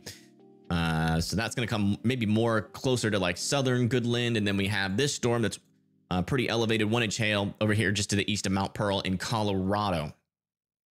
The latest severe thunderstorm warning is for baseball sized hail on this storm. So they downgraded it just a tad, but still some dangerous hail on this storm as that RFD continues to surge down to the south. Still noticing some areas of some rotation, but again, it looks pretty contaminated. I'm not sure if this little green signal here is legitimate, but I am still keeping an eye on our chasers that are in the area to see what they are seeing. Let's see what Paigey and Bryce are talking about here.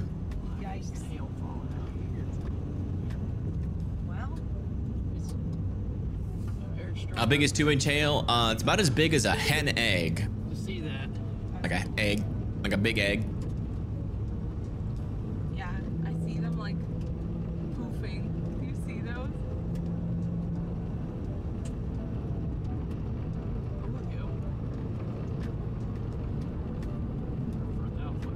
Yeah.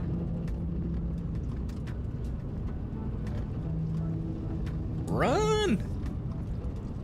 See it all, dude. If that RFD catches them, that's going to be like 70-mile-per-hour winds and baseball-sized hail, potentially. Because they did upgrade the winds as well on this storm to 70-mile-per-hour winds. Put my window down. Oh yeah, we're good. You can try it here if you want, but let's see it's starting to climb up the windshield equalizer. Yeah, they're currently just south of that circulation.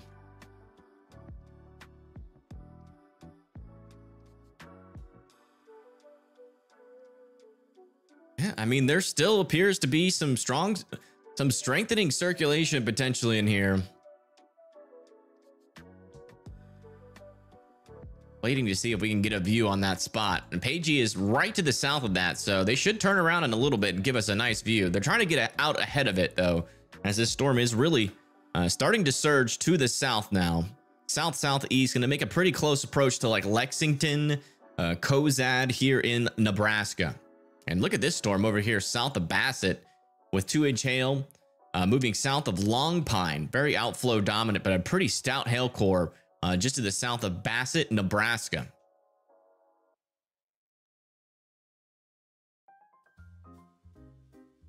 See if Patrick fixed his audio. Yeah, he did. Look at those winds in the... This is in North Platte. Decent wind.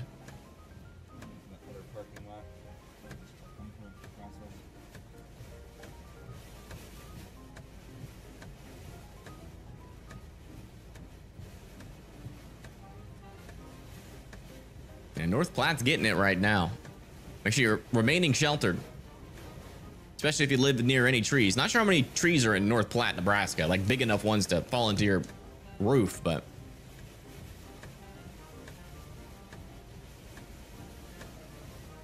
we get an update? Yeah, I mean, the best way that we can get an update, it's hard to get news on it.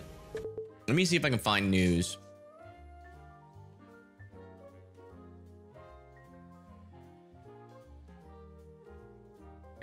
For Maryland.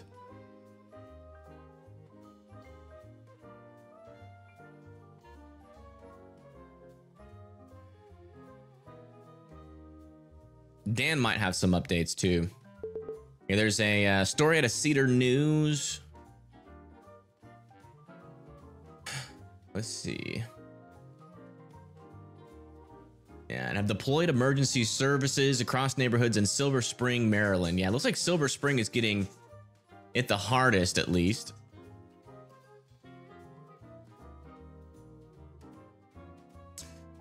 We can come over to here, actually. Let's see if there's any new reports. Yeah, we have a couple of new reports. I think this one's new. Vehicle stranded in deep moving water at the intersection of Wayne Avenue and Sligo Creek Parkway. We have another flood report. Numerous calls for roads closed due to high water in Hyattsville and Branchville. Numerous roads closed due to high water in College Park. So still have a flash flood emergency out here, which again means catastrophic flood is ongoing. It's observed.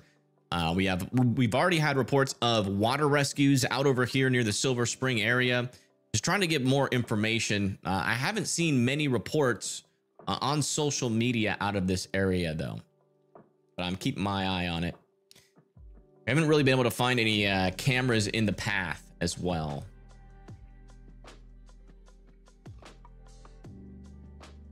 What's the blue colored watch for Kentucky? No blue colored watch.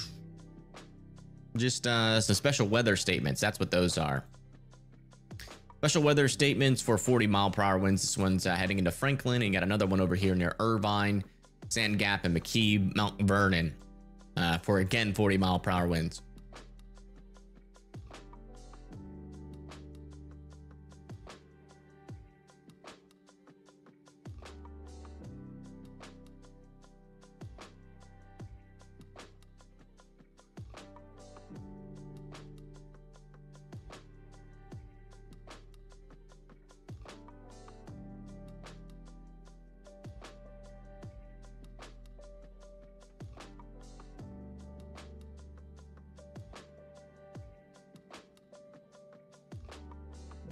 We can do for Maryland. We come back over here, see if we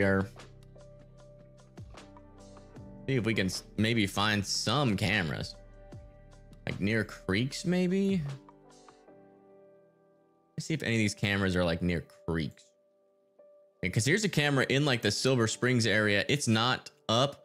We got a lot of road closures over here near this camera, north of Silver Springs.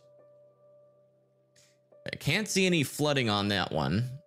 You can see we got a lot of these little minus signs out there. Those are road closures. We do have cameras in and along this flash flood emergency, but so far none of them have been able to capture like any flooding.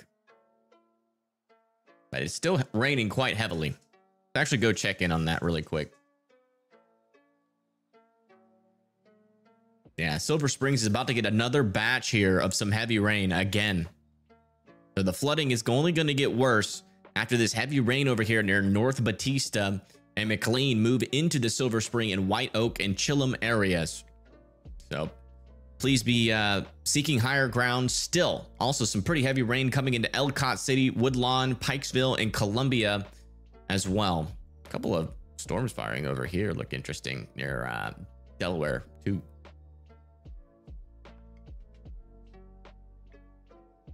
Yeah, Moth, if you want, you can post that in the Discord if you find any like flood gauges or anything.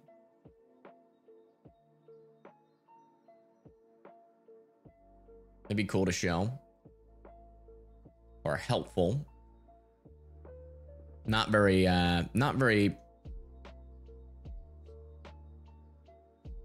knowledgeable on where to find that kind of information.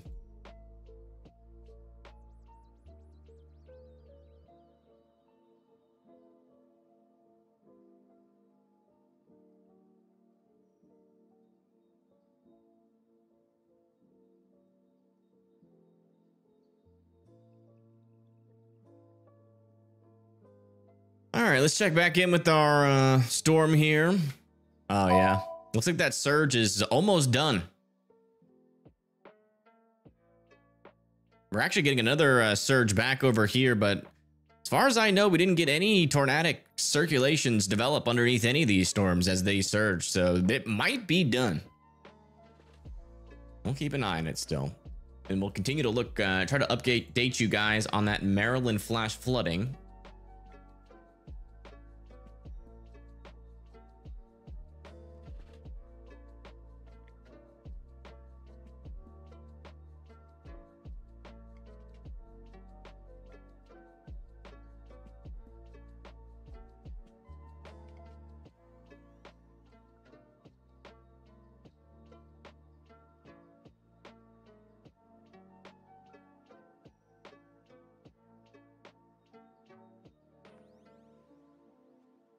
Actually, let me get the. Nah, that's fine. Couple cameras out here. A new severe thunderstorm watch has been issued. Looks like they just issued a new severe thunderstorm watch for Kansas and southern Nebraska. It's going to include Kearney, Wood River, Hastings, Cambridge, McCook, Norton, and Phillipsburg. All need to be watching out for some severe weather out there. And again, that's going to be coming from these storms, which have been producing pretty effectively some hail and some damaging winds. Also got another severe thunderstorm warning over here in southeastern Montana with $half sized hail that is moving towards BLM. I guess it's a forest or something.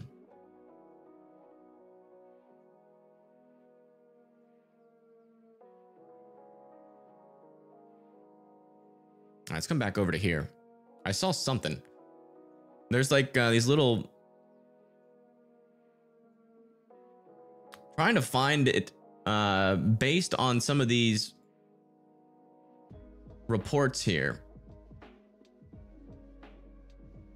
As we have road closures like starting to happen on a lot of these roads, but fortunately we haven't been able to find any of these like closures next to where a camera is. Maybe something we can see with this camera. Yeah, still a lot of heavy rain out here.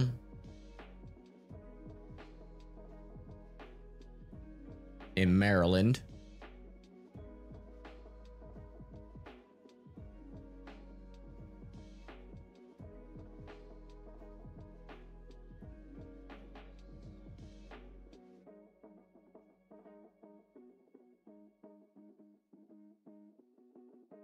Bureau of Land Management. Okay. What are the chasers? We've got Patrick today. We've got Pagey Tornado as well. And we have Jacob. Oh, what's going on over here? We got some emergency vehicles here, but I think that's I don't think that's for flooding. We got a wreck.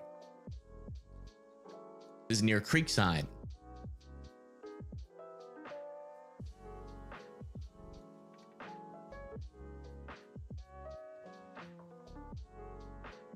It's like right in this area where our most intense flooding is.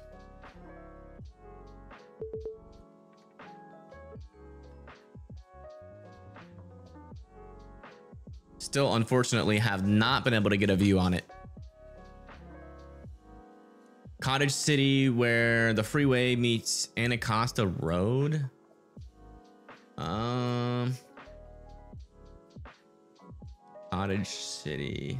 Let me see where that is. Cottage City, Maryland. Okay. That's like closer to Washington.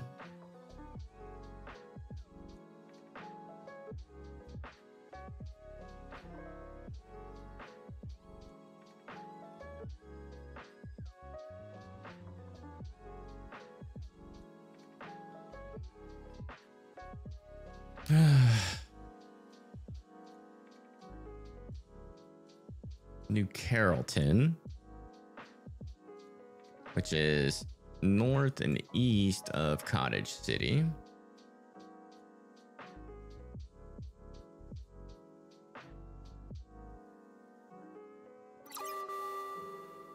A new severe thunderstorm watch has been issued.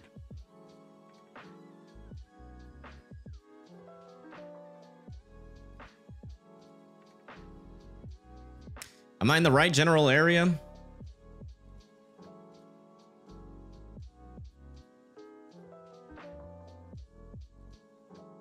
College City, where the freeway meets Anacostia Road. I wish there was like a search function on here. Let me see if I can search for Cottage City. No, I can't search for cities. It's just so hard to like find little tiny cities and roads on this map. Hold on.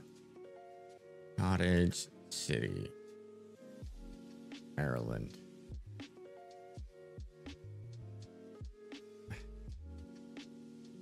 Trying to get information on this, or at least as fast as possible, but it's taking longer than I thought it would.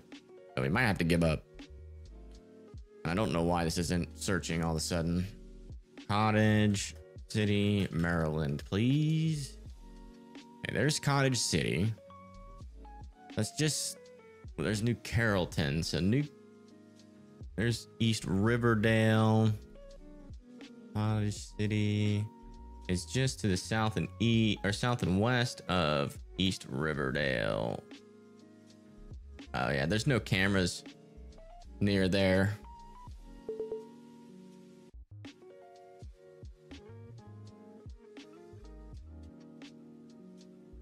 There's a lot of areas with traffic, but I think that's just regular traffic. Yeah, I'm not seeing anything.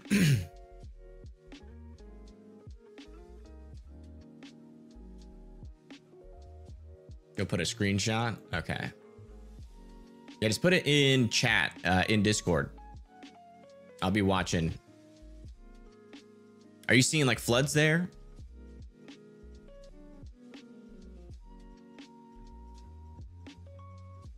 Yeah, it looks like we're still mainly dealing with the damaging wind threat with these storms in Nebraska and hail threat. Actually, the damaging wind threat went down a little bit. 60-mile-per-hour winds heading down towards Lexington and Eddyville now. And Maxwell still has some heavy rain and also some hail near them. Up to 2-inch hail is still possible. We're finally getting our storm chasers back, or at least one of them. Yes, that's Pagey. Here's McMillan. He is kind of near where Pagey is, just outside and in front of the storm.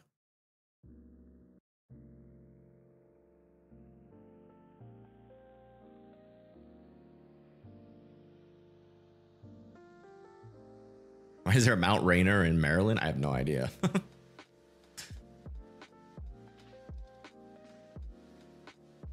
right, I'm gonna go back and keep looking for cameras.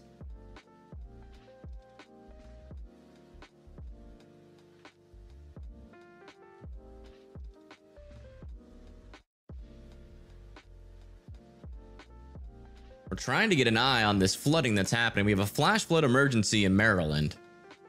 We're trying to get an eye on it, but it's been proven difficult.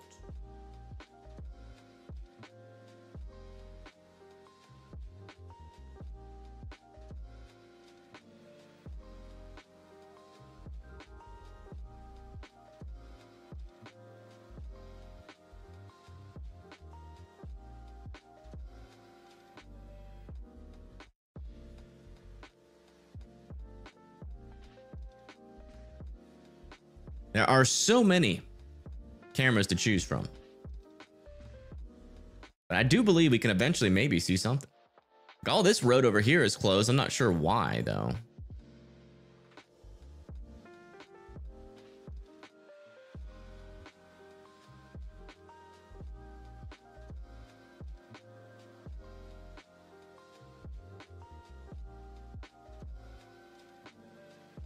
Thank you, Crisp, for the 5. Thank you so much. Cameras are all in bad spots. Yeah.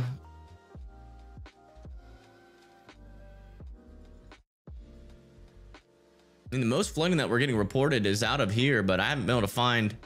Man, there is some big traffic backing up over here, though.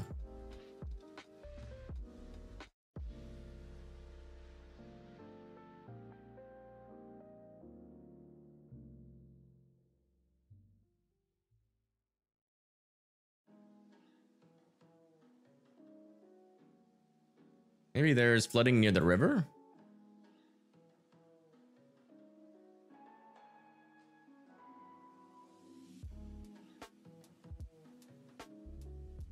We have road closures near the river. Oh, here's a river over here.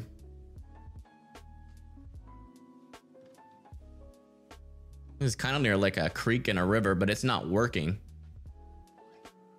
I bet you that one probably has a view on something. There's another river near here, a little creek. Yeah, I'm like, I swear, we've been looking for forever, and I've just not been able to find one camera view on any of the flooding. I know it's there. We have reports, but I can't find it. If someone finds anything on the M.511, please post it in the chat on Discord. It's a chat little general log there. Yeah, latest scan out over here. A little bit of rotation still with this storm, but that is kind of looking like a little bit of contamination there. That pushes down towards Lexington, and also this storm over here is showing a little bit of rotation as well south of Maxwell, but nothing strong enough yet to concern me. We do still have some 2 high mast supercells moving down to the south and east. They haven't extended this severe thunderstorm warning, believe it or not. It's kind of odd, if you ask me. Should extend it shortly.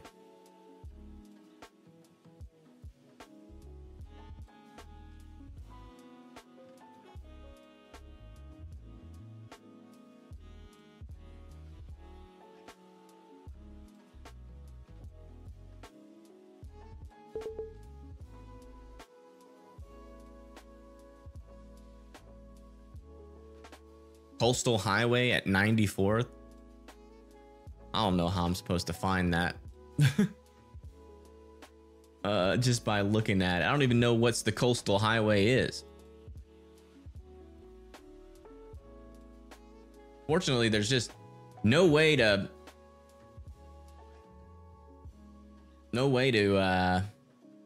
search any of this on this website. That would make it 10 times more easily, but there's no search function.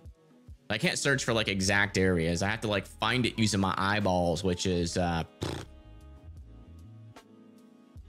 job.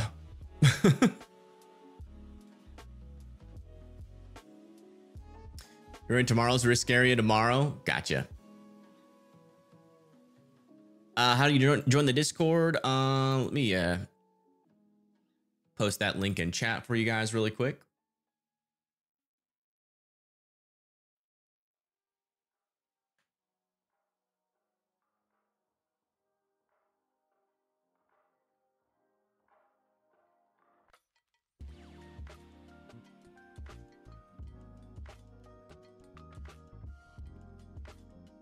What's going on?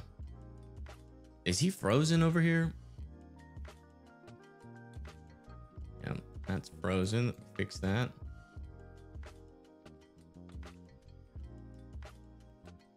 KG frozen too? Oh no, they're just sitting still.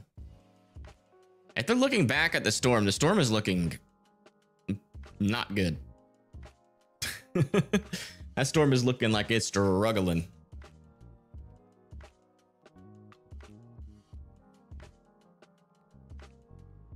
Yeah, it's not really helpful. I have no idea what either one of those things that you just said are.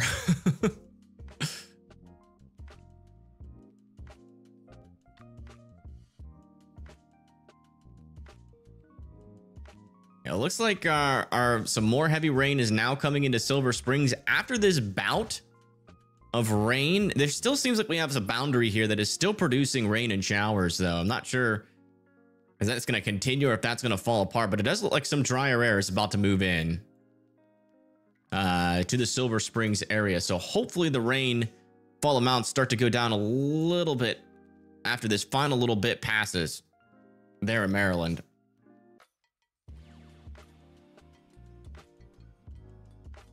I don't know where Ocean City is. Let me search it. Ocean, is there flooding there? Someone said to look at it, but I don't know if there's actually flooding there. Oh, over there? No. There's no flooding over there. I don't know.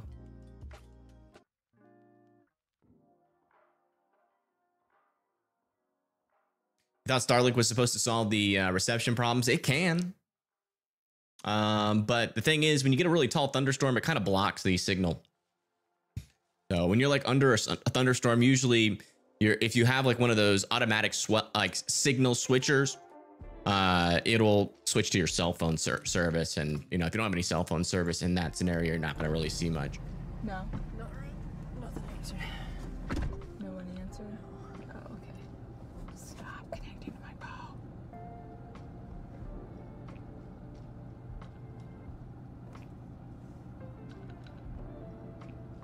bow. The Discord link's right here in chat, Moss. Someone coming this way. Yeah, you can definitely see it's blue up in there. Oh yeah. Is this an outflow pushing towards us? Yeah, that's what that is, ain't it? I think it is. As you can see, guys, I think that's an outflow. You can really see it on. Oh. So, definitely no tornado potential right now. Not with that outflow, unless it can suck it back in and...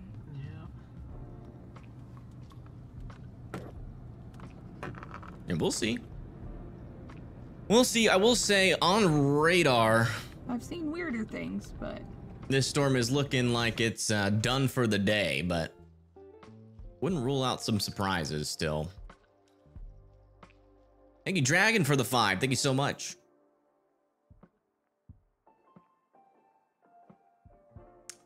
He is not available. He's moving to Minnesota right now. You talking about Connor? He's in the process of moving, so and he's about to be working a full-time job, so he'll still be able to help, but on the weekends. Looks like they just extended this down to the south and east for some golf ball-sized hail now, heading towards Chambers, Nebraska.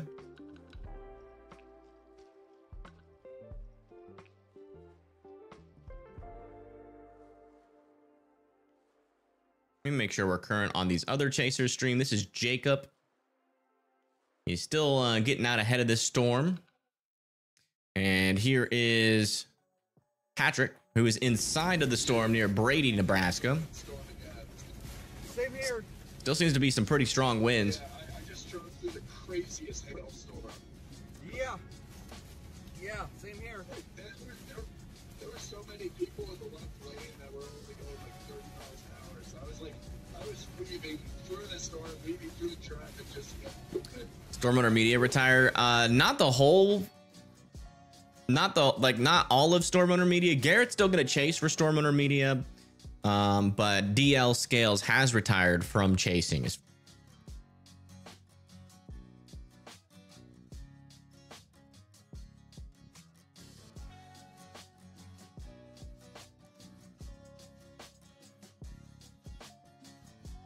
Southern Maryland weather has posting of severe flooding. Let's see if I can find that. Where is that on Facebook or is that on Twitter? Is Jacob chill? Yeah, he's pretty chill. I really like him.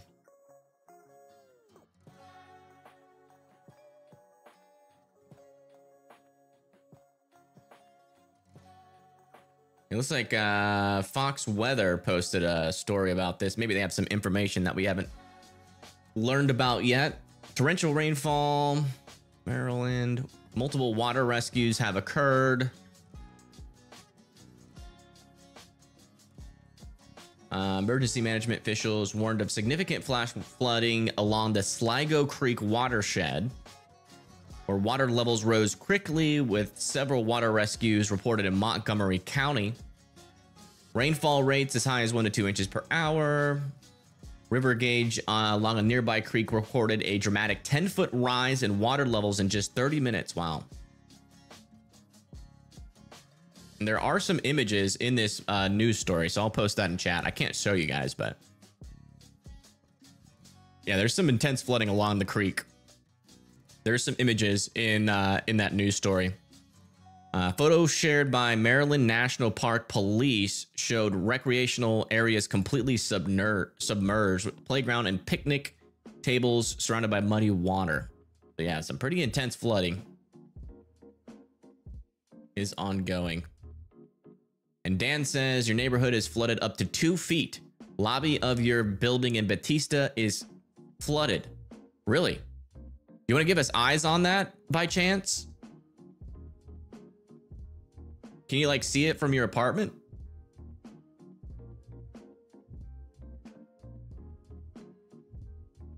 I know I don't have to tell you what to do. You already know what to do.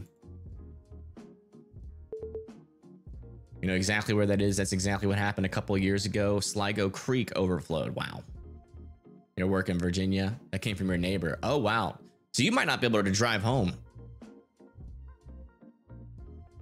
That's not good.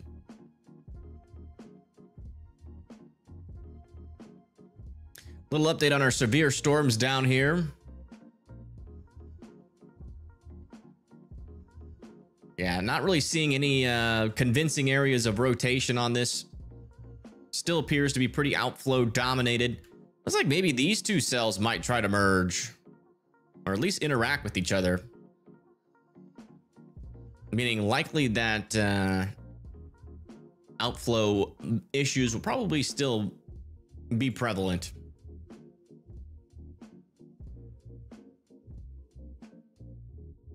Already planned a hotel nearby. Oh my goodness. Well, be safe, Dan. Where's your, you said the bottom of your apartment is flooded. Where is your apartment? Is it on a higher floor maybe? Hopefully. Flood gauges seem to be peaking. Bad news is the crest is moving downstream. Okay. Let me see if I can find where Sligo Creek, Maryland, like around here. Is this the Sligo Creek right here? No, that's a road. Trying to, there's a creek here. This is the Rock Creek. That's probably getting some flooding issues is there as well. There's Rock Creek. Hard to find like the actual Sligo Creek itself. I have to search that on Google Maps. Sligo Creek Parkway. Sligo Creek Parkway.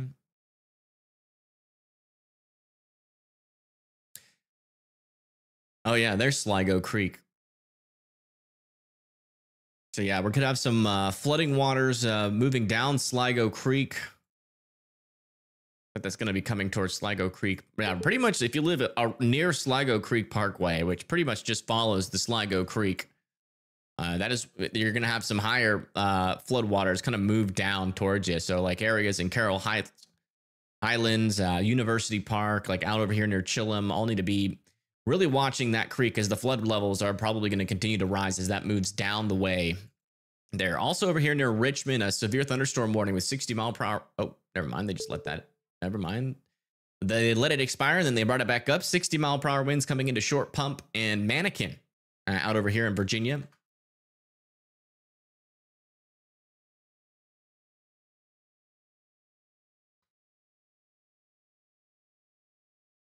Anything coming to Dundalk? Let me see. Dundalk, Maryland. Yeah, seems like you guys have missed the worst of the flooding. I think you guys are going to be okay. You guys had a decent amount of rain there earlier, but if you don't have those creeks rising yet, it's probably not going to rise too much. Because you guys aren't really down the way of that flooding.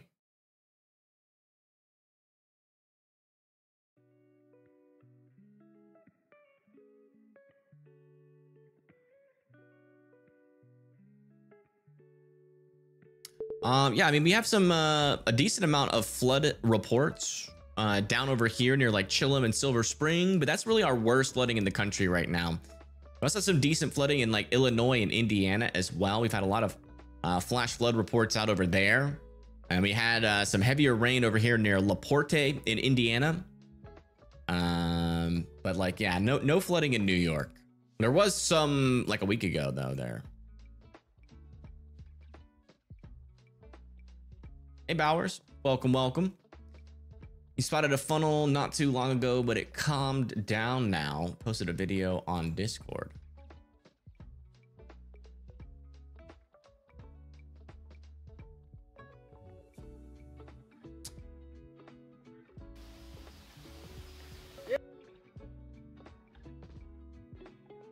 Yeah, that's interesting looking. Can't really tell if there's a funnel there, but thank you for sharing.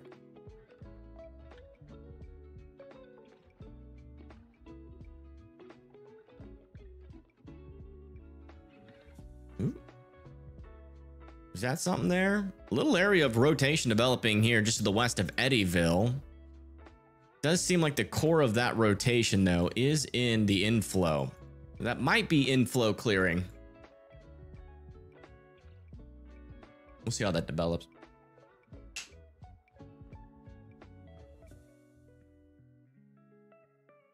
What about Beltsville? Let me see. Beltsville, MA.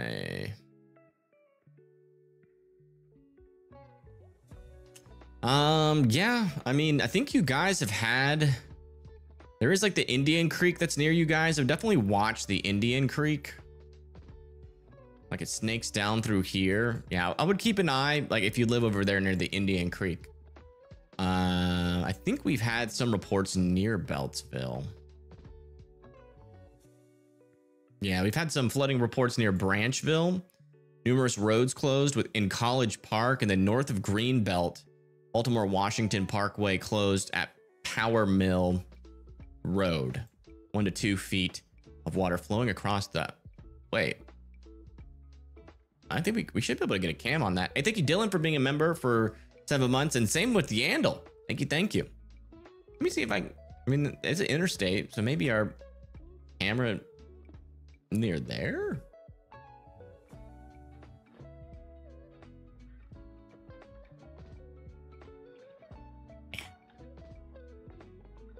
Let me see if I can, there's New Carrollton.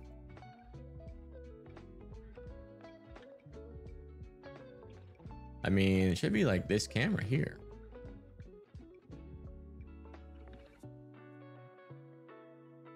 At 1 to 2 feet near the beltway of water.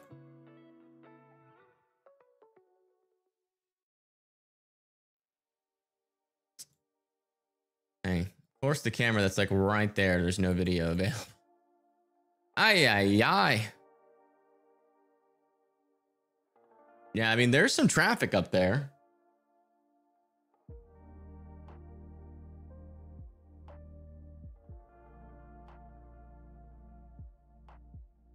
Or I-95. Yeah. And 495 merge. Oh, you mean like just west of Beltsville?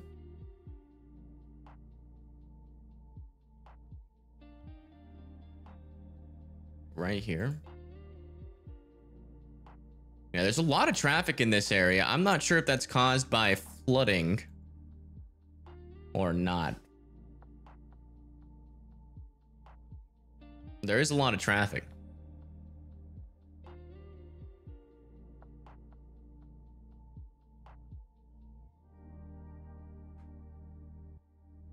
Hey, Chazzy, what are you doing? You smell. Did you go poop? That's something on your butt.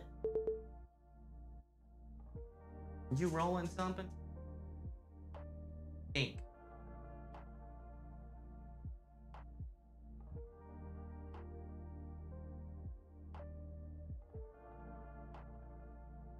Not going home tonight?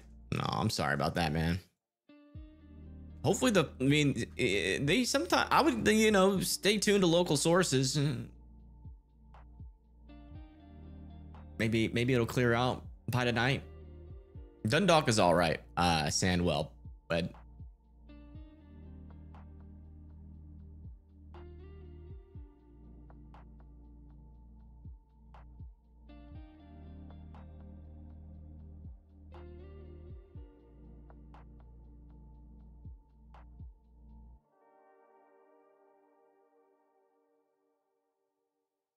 Yeah, these storms are getting pretty outflow dominated here, folks.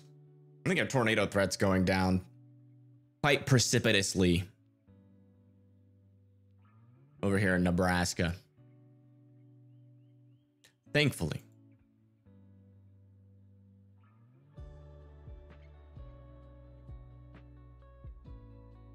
I'm still really want to see if we can see anything out here. Like here's over here near Beltsville. There's no cameras there. As far as our flash flood reports go, the only one that's actually close to like the highway is like over here near Silver Spring, like just south of Silver Spring, but these cameras have not been working, unfortunately. I'm wondering if they're like, if the cameras catch flooding, if they're like taking them down.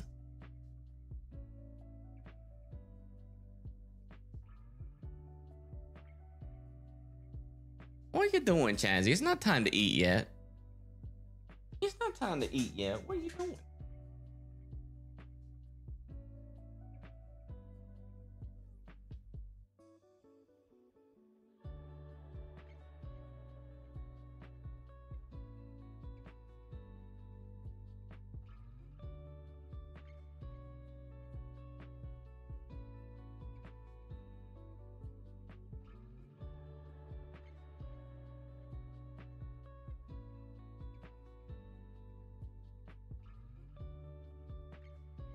Yeah, I've tried everything. I just cannot, for my life, find one view of any flooded roadways. They're definitely out there, but again, these cameras are usually near like highways and usually not near like main access roads or stuff where like there's actually like flooding. So we tried our best though. If you're out there, we still got a flash flood emergency and a lot of flash flood warnings out over here. So please continue to be seeking higher ground, especially if you live near the what was that? Shoot. What was that creek name? Sligo Creek, right? Yeah, Sligo Creek. Where's Chazzy? I accidentally closed that camera program. Oh, he's in a good spot. Hold on. Chazzy.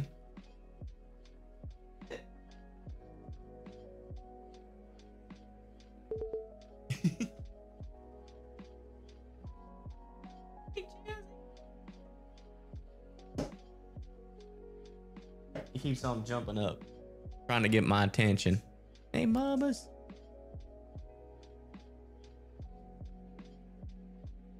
He's a good boy.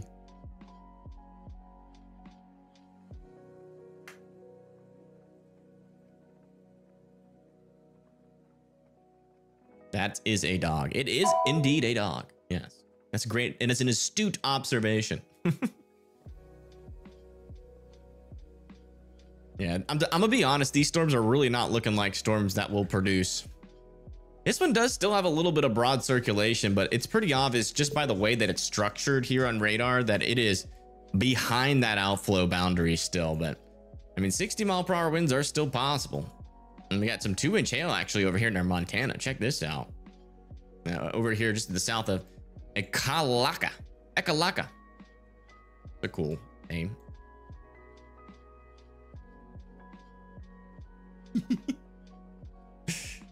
Who's that?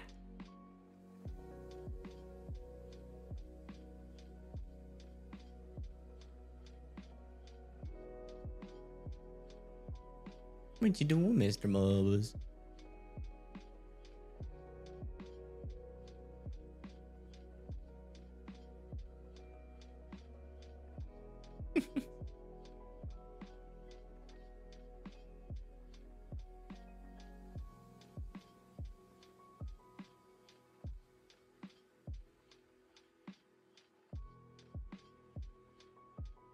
And this storm over here south of Gothenburg now has 2.5-inch hail.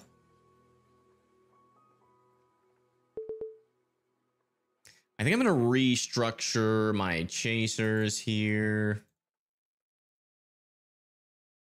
Take off Jacob. There we go. And then we'll move Patrick.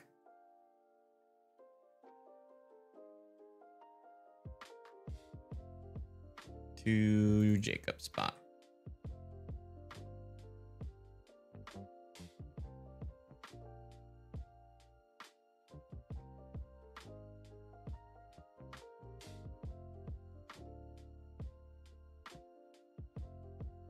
Do you wish you lived in Gothenburg? Really? You want to be getting tennis ball sized hail on you right now? Really?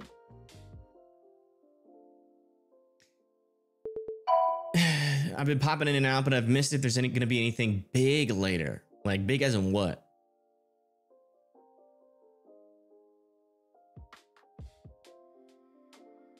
No, Gothberg? Oh. Is that a real city?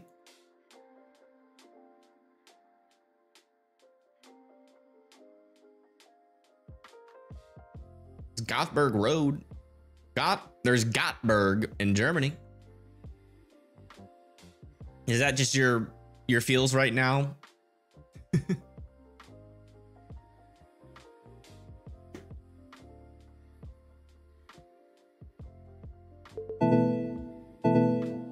A new PDS severe thunderstorm warning has been issued.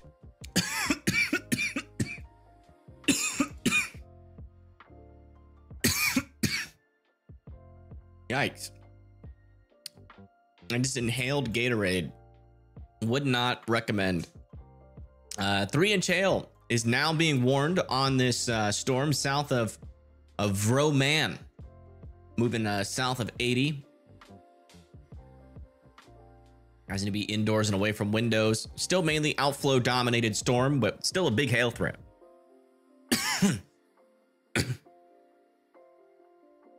Ooh.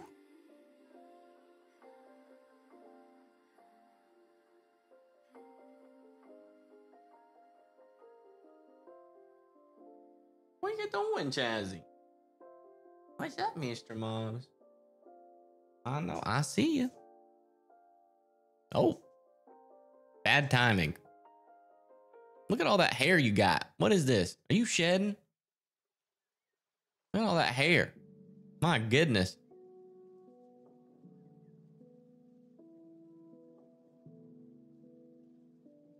Jeez Louise. Hair dog. What you want? It's 6:12. You don't get fed until 7. He keeps begging me for food.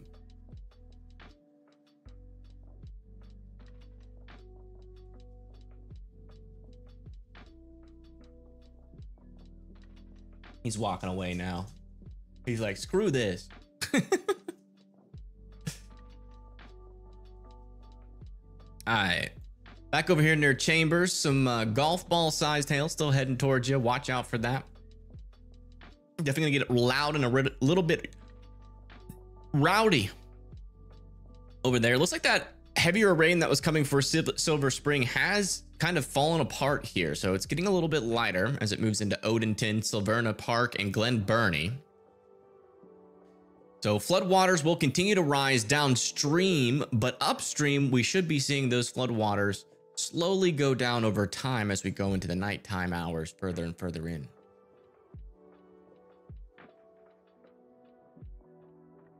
Get him a brush. Yeah, we gotta brush him. He needs a good old-fashioned brushing.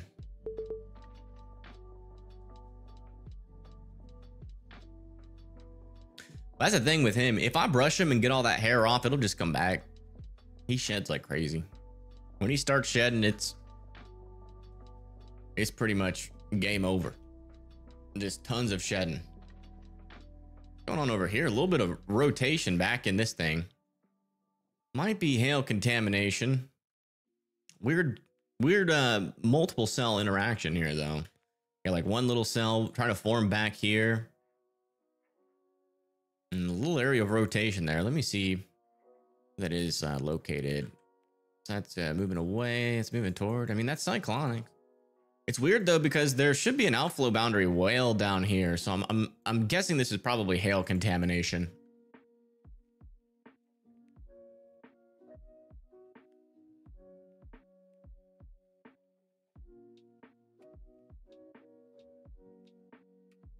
You lost 4 in 2 years? Oh my goodness. That's sad.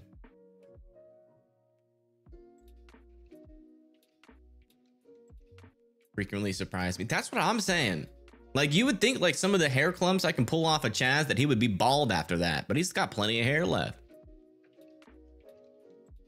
Super heavy rain today. Yeah, y'all were like, if we go back in time, over in this area, the reason why we had a flash flood emergency out over there. Let me bring this to like 50 scans here. It started off with this like little boundary that just kind of never moved over and over and over, and finally it's starting to kind of subside. Yeah, that's how our biggest flood events happen. You just get a little boundary that's not really moving in a very moist environment, and it just drops rain after rain and doesn't really move that much north and east, and you can get that very dangerous flooding, especially in those small creeks.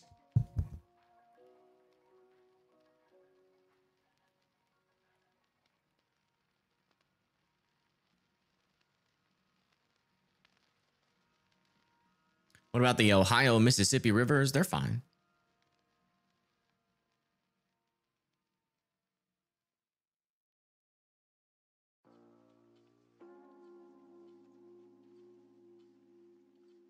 Let me see where Patrick is. Ooh, no, that'd be... Are we current on page? Let's listen into them real quick. I think they're trying to go into that 3-inch hailstorm again.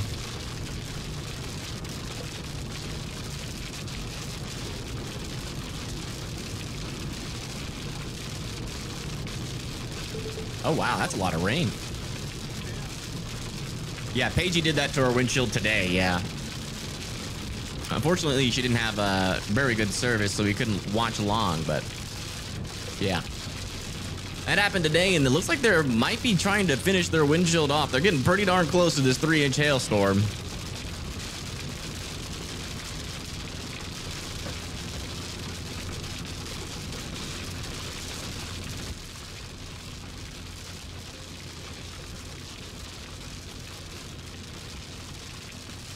Thank you, Pop-Tart, for subscribing. Thank you so much.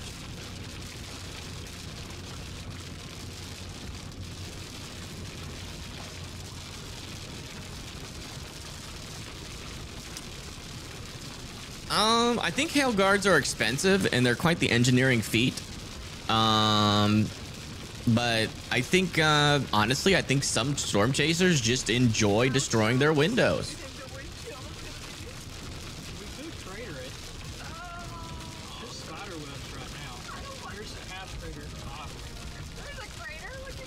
No tornadoes today, actually. As far as I'm aware, one kind of got close to dropping on Jacob's stream earlier. It was at least an interesting lowering. And the most interesting thing that these storms have been doing is producing some very large hail. But yeah, so far, we haven't even had a tornado warning today. The big news stories of today has been flooding and the very large hail. Tax exemption, is it? There you go. Probably why then.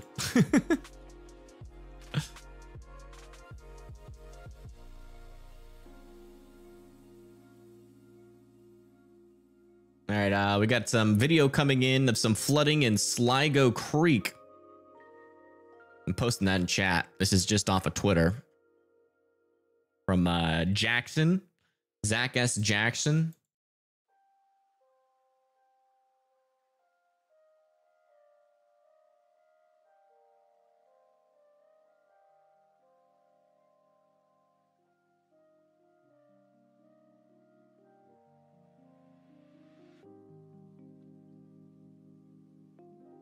Wow. Look at this. Risk of hazardous temperatures from July 26th to August 1st for parts of Texas, going into Louisiana, Mississippi, Tennessee, Kentucky, Illinois, southern Iowa, Missouri, Arkansas, and then a moderate risk for that extending all the way into like North South Carolina, Georgia, Alabama, Tennessee, parts of Kentucky, the rest of Indiana, Illinois, Iowa, going into the rest of Kansas, Oklahoma, and a decent portion there of of Texas. So yeah, it's gonna be hot. It's gonna be hot. Talking about heat indexes of up to 110 degrees being possible. Oh, it's black screened? Oh well. I called out the states. Let me fix that though.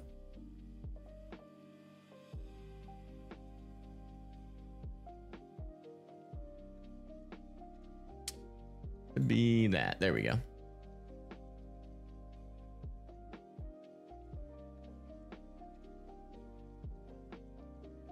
How to get plexiglass? Now that's expensive, but I mean, I don't know. I honestly think that wouldn't. I don't know what the argument against that. I'm sure there's some argument because I know storm chasers spend like thousands of dollars on replacing their windshields a year. So making an investment in a plexiglass window sounds like a good idea, but there must be something against it and why they haven't done that. Yeah, it's gonna suck. I'm gonna be in the heat too with y'all, and I am not looking forward to it. It's already been boiling out here. I feel like a crawfish or a lobster whenever I golf.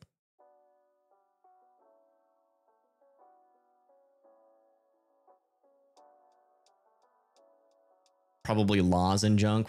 Maybe. They scratch. Oh, yeah. Yeah. That's definitely a good argument against it. Don't want a scratched up window. Can't see nothing out of it. Yeah, still got some large hail in this storm, up to 3 inches. Still just to the south of Gothenburg, moving towards Cozad and Farnham. There in Nebraska, we got this storm over here near Eddyville. Still quite the storm. Maybe developing a tiny bit of circulation there on that middle mesocyclone there. But pretty large hail, golf ball sized hail heading into Eddyville and Sumner now. Back over here, still watching for this hail threat over there near Chambers, Nebraska, with up to 1.75 inch hail on it. That's some golf ball sized hail. Let's come back over here to Montana of all places. Some golf ball sized hail south of Circle, heading towards 200. And then back over here near Ekalaka.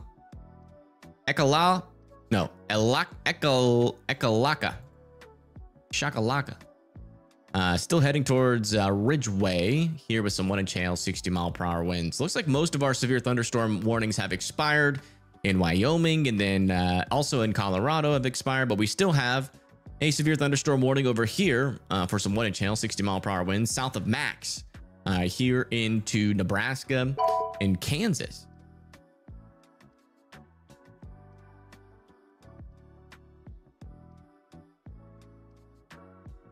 Busted windshields gets views. Maybe in the moment, but I mean, after the fact, not gonna lie, it's annoying. I'm trying to see the storm and I can't see it because there's cracks everywhere. I would argue it's not worth it, but I guess it does increase. Are they in the hailstorm again? I think they're in the hailstorm again, aren't they? They seem to be traveling towards it. See, Paigey and Bryce are like gnats, and hailstorm is like a light bulb. Every time there is a hailstorm near Paigey and Bryce, they start flying towards it.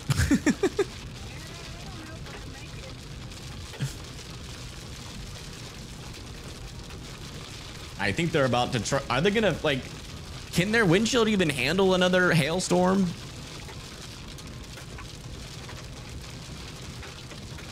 Oh, yeah, you can heal the hail.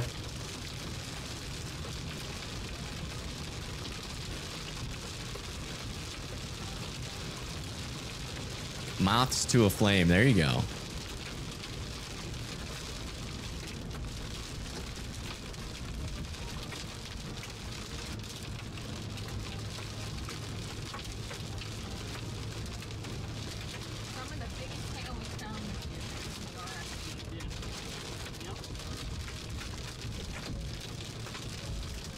Yeah, can you post screenshots of that, Moth, in the Discord whenever you see that kind of stuff? That would be helpful.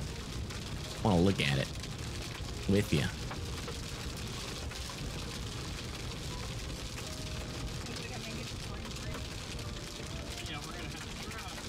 Oh, hail's picking up. And there goes their service.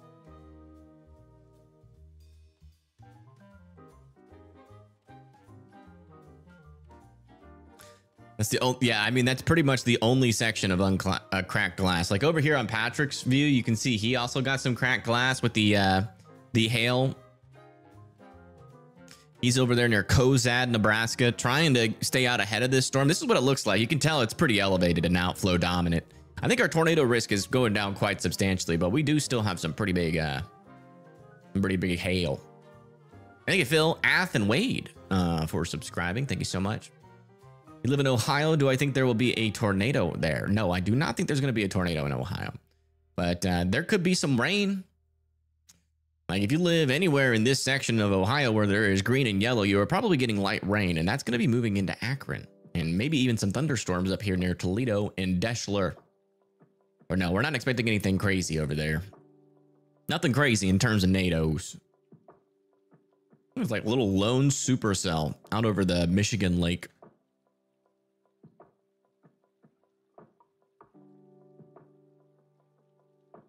Flintstones ever drove through hail? Probably. Not sure how they ran on that though. How they drove their cars.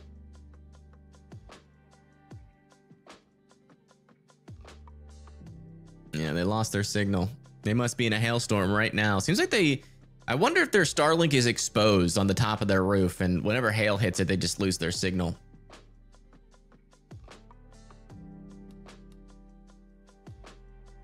Like running on Legos. Ugh. Why'd you have to say that, Mandy? No one wants to envision that. Like, I feel pain just from imagining it.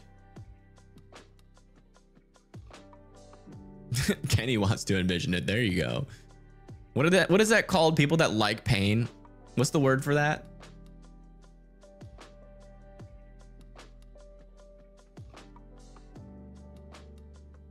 Oh yeah.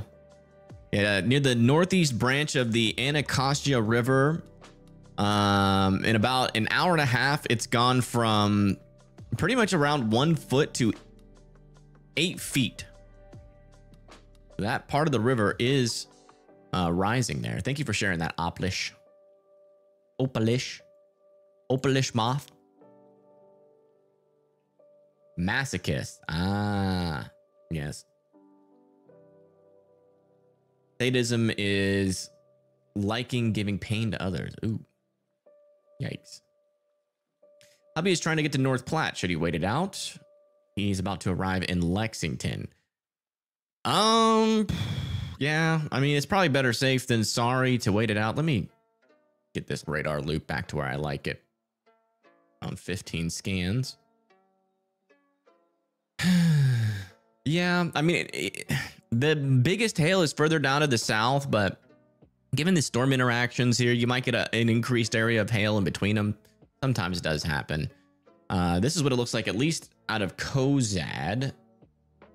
And I mean, he didn't drive through hail to get here, but you know, the safest play, especially if you don't want to deal with broken windshields, is just to wait it out. Park his car underneath an awning or something. I'll probably have to wait like a good 30 minutes though. What happened today that caused it to underperform? Storms just went too outflow dominated. The outflow boundary just consistently outran them. So, you know, in these kind of mesoscale environments, a lot can go wrong, and sometimes things can unfortunately go right for a storm. And today that didn't happen. But yeah, I mean, the storms became outflow dominant almost immediately and just kind of stayed that way. We had a merger where we had quite the RFD surge on one of these storms, but you know, that just wasn't enough for it to push forward and latch on to an outflow boundary. Now we're mainly just monitoring a hail and damaging wind event. I mean, this storm still has a little bit of rotation though. No, never mind. That's in the inflow. And what about this circulation? Yeah, it's got a little bit of weak rotation on it. There's south of Eddyville. Yeah. But low chance of that producing, given its elevated nation. Yeah, there's a flood emergency in Maryland. It's back over here near Silver Spring. Our latest storm reports 2 or 4 feet of standing water on Georgia Avenue. And as far as we know, the floodwater is on the move and picking up over here in the Anacostia River at Riverdale. So if you live near Riverdale and you live right next to the Anacostia River, you're probably seeing those floodwaters go up, and I would seek higher ground.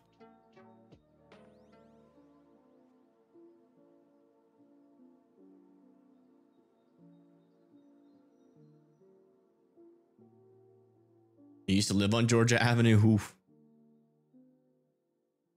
You're in Silver Spring. Yeah, Silver Spring had it pretty bad. We had a lot of flood reports in and around the Silver Spring area near the Sligo River. Vehicle stranded in deep moving water, the Sligo Creek. And Sligo Creek Parkway had some dangerous flooding with vehicles stranded in deep water. We've had water rescues out here. 5 feet of standing water at the intersection of East-West Highway, Washington Ave. 1 car and fire truck stranded in the water. Wow, a fire truck is stranded in the water there. That's got to be pretty high for a fire truck to be stuck. Go check back in with NATO Pagey. See if they're ever gotten to that hail. Looks like they stayed out of it for the most part.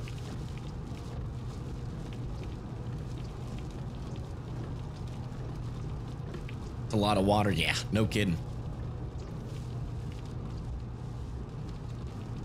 It's like the rivers are also starting to rise on the Sligo Creek near Chilham and Riggs Road, and that has gone from around that's risen about 7 feet in the past 2 hours, and it's still continuing to rise.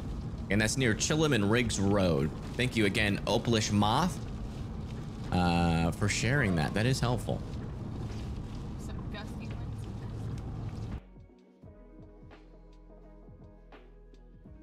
Chazzy, what are you doing? It's not time yet, Mr. Mabas. Look at this dude. He's back.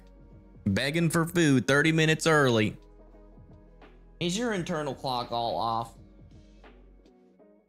Only 30 more minutes. Be patient. Be patient. Always begging. You know, Chazzy, you never give me food. Where's my food? You gonna cook me dinner, Chaz?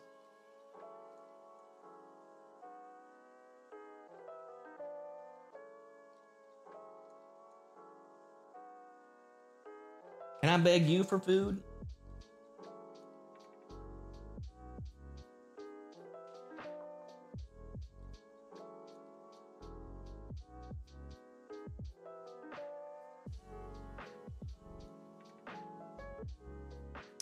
All right, looks like they have downgraded this hailstorm to tennis ball sized hail near Kozad, really right along I-80 still, where the northernmost extent of that hailstorm is. Thanks, Kelly. I appreciate that.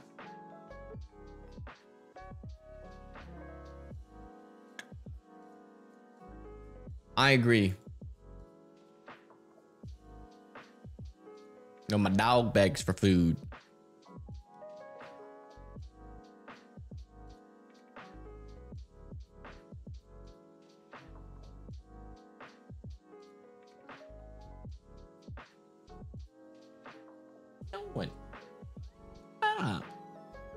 The more you beg, the more hungry you're gonna get. Just go distract yourself with something.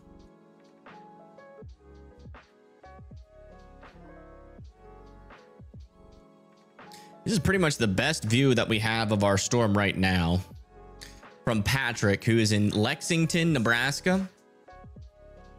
Oh, shoot. He's near Nebraska land. What is that?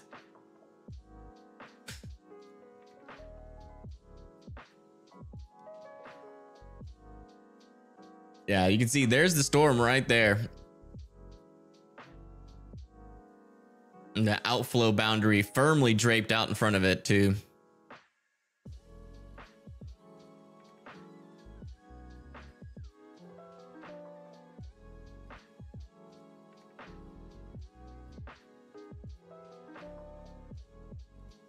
Your cats bring you birds? That's nice of them. Are they alive? Or... I'm assuming... Oh my gosh, look at Paige's stream. They got caught up in the storm again.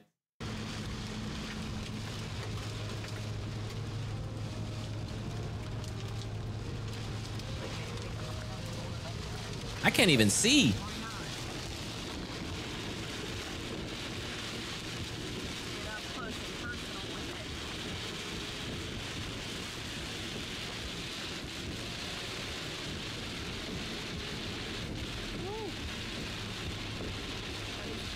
Yuck. I guess that means your cat likes you, but still, that's nasty. Paige, you better break out the scuba gear, right? I can't tell if they're in a storm chasing vehicle or a submarine.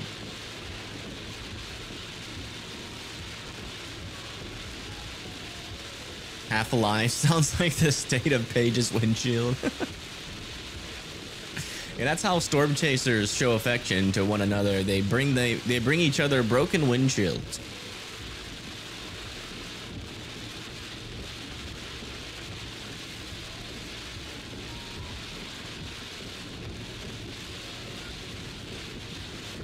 Yeah, this is in Nebraska, near Eustis, Nebraska. Heavy rain and potentially some tennis ball sized hail.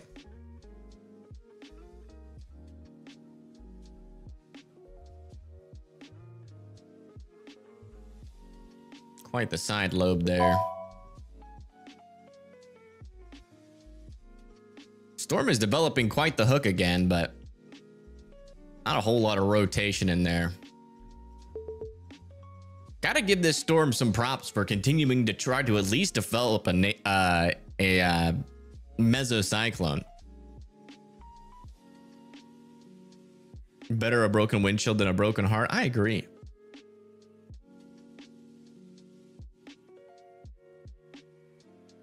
Why is that, Larry?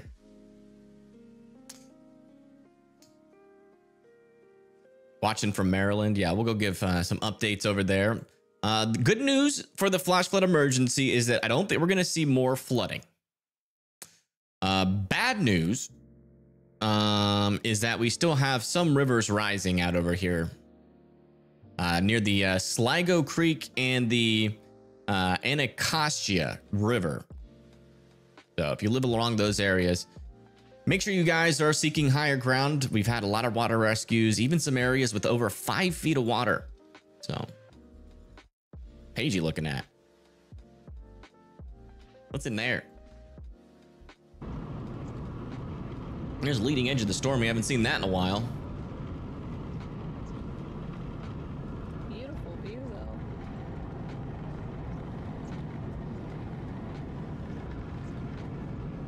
Thank you, Holly, for subscribing. Thank you, thank you.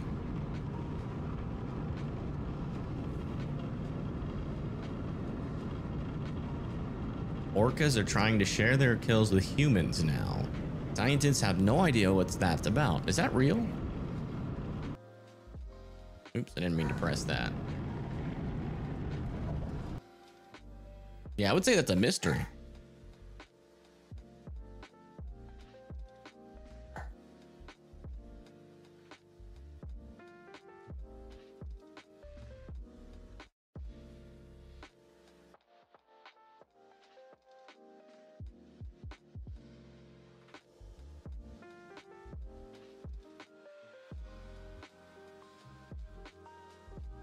That's a green storm. It sure is.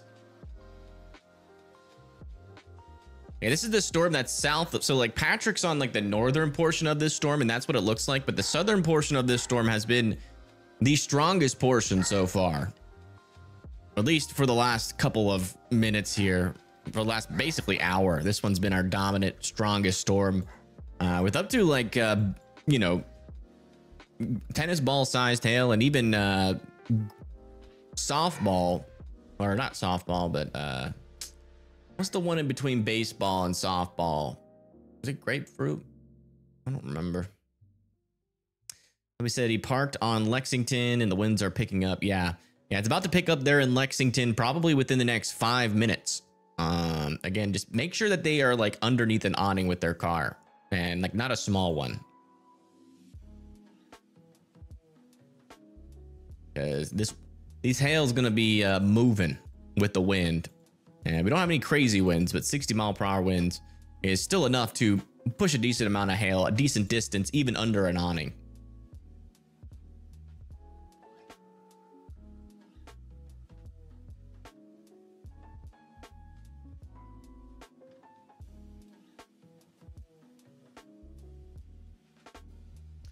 But all right, folks, I think I'm gonna call it for the night. I might come back on if we get like you know, in a tornado warning that is like observed, I guess. But it seems like this should mainly be a damaging wind event. Let me just check our environment before I commit to all of that. I mean, it still says we have a significant tornado parameter of around 3, which is still pretty elevated. These storms are still in 5,000 joules per kilogram. I might stay up on just a little bit longer. Maybe a little bit longer. Still enough of an environment. Once it becomes capped, though, that's pretty much going to be it. And that's probably what's in the process of happening, but I'll wait until the next meso analysis update, maybe. I do want to eat. That's the only reason why I'm saying that. I would like to eat food.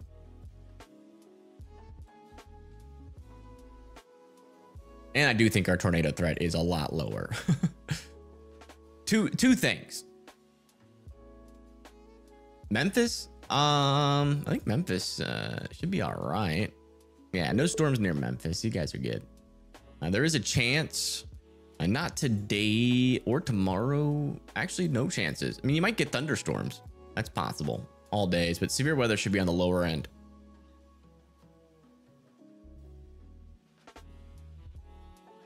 Chatham County. Is that over there, like west of Raleigh? We do have a 60-mile-per-hour windstorm heading towards Durham. About to come into the Raleigh area. They might extend it into there. And we've got a couple of severe thunderstorm warnings also over here into Virginia as well, like north of Tappahannock. The one over there near Central Garage.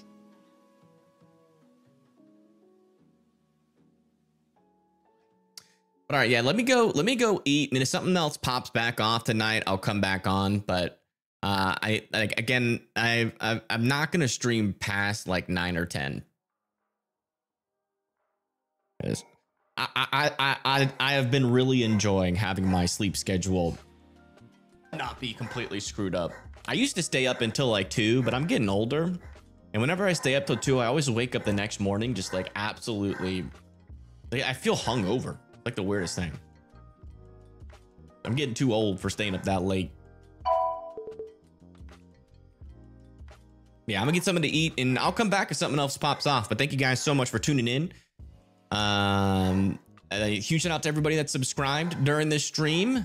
Thankfully, the tornado threat did not, at least the worst of it. I mean, maybe can't rule out a brief tornado still. But like at the time when this first started, there was some chances for maybe even a strong tornado today, but that's gone. Or more like maybe like still maybe a little bit of a QLCS circulation still possible near these storms, near like Lexington, heading towards like Elm Creek, Kearney, still maybe a small chance for a tornado. So let me go get something to eat, and if there's something still to cover, we might come back on. But thank you so much. Also, huge shout out to the mods for keeping the chat awesome. And let's go raid somebody. Why not? Let's see if we can actually raid someone without screwing up. Who should we raid? We'll raid Patrick. He's done a good job today. I think Paige will be all right. Yeah, thank you everybody for tuning in, and I'll see you guys later. Peace.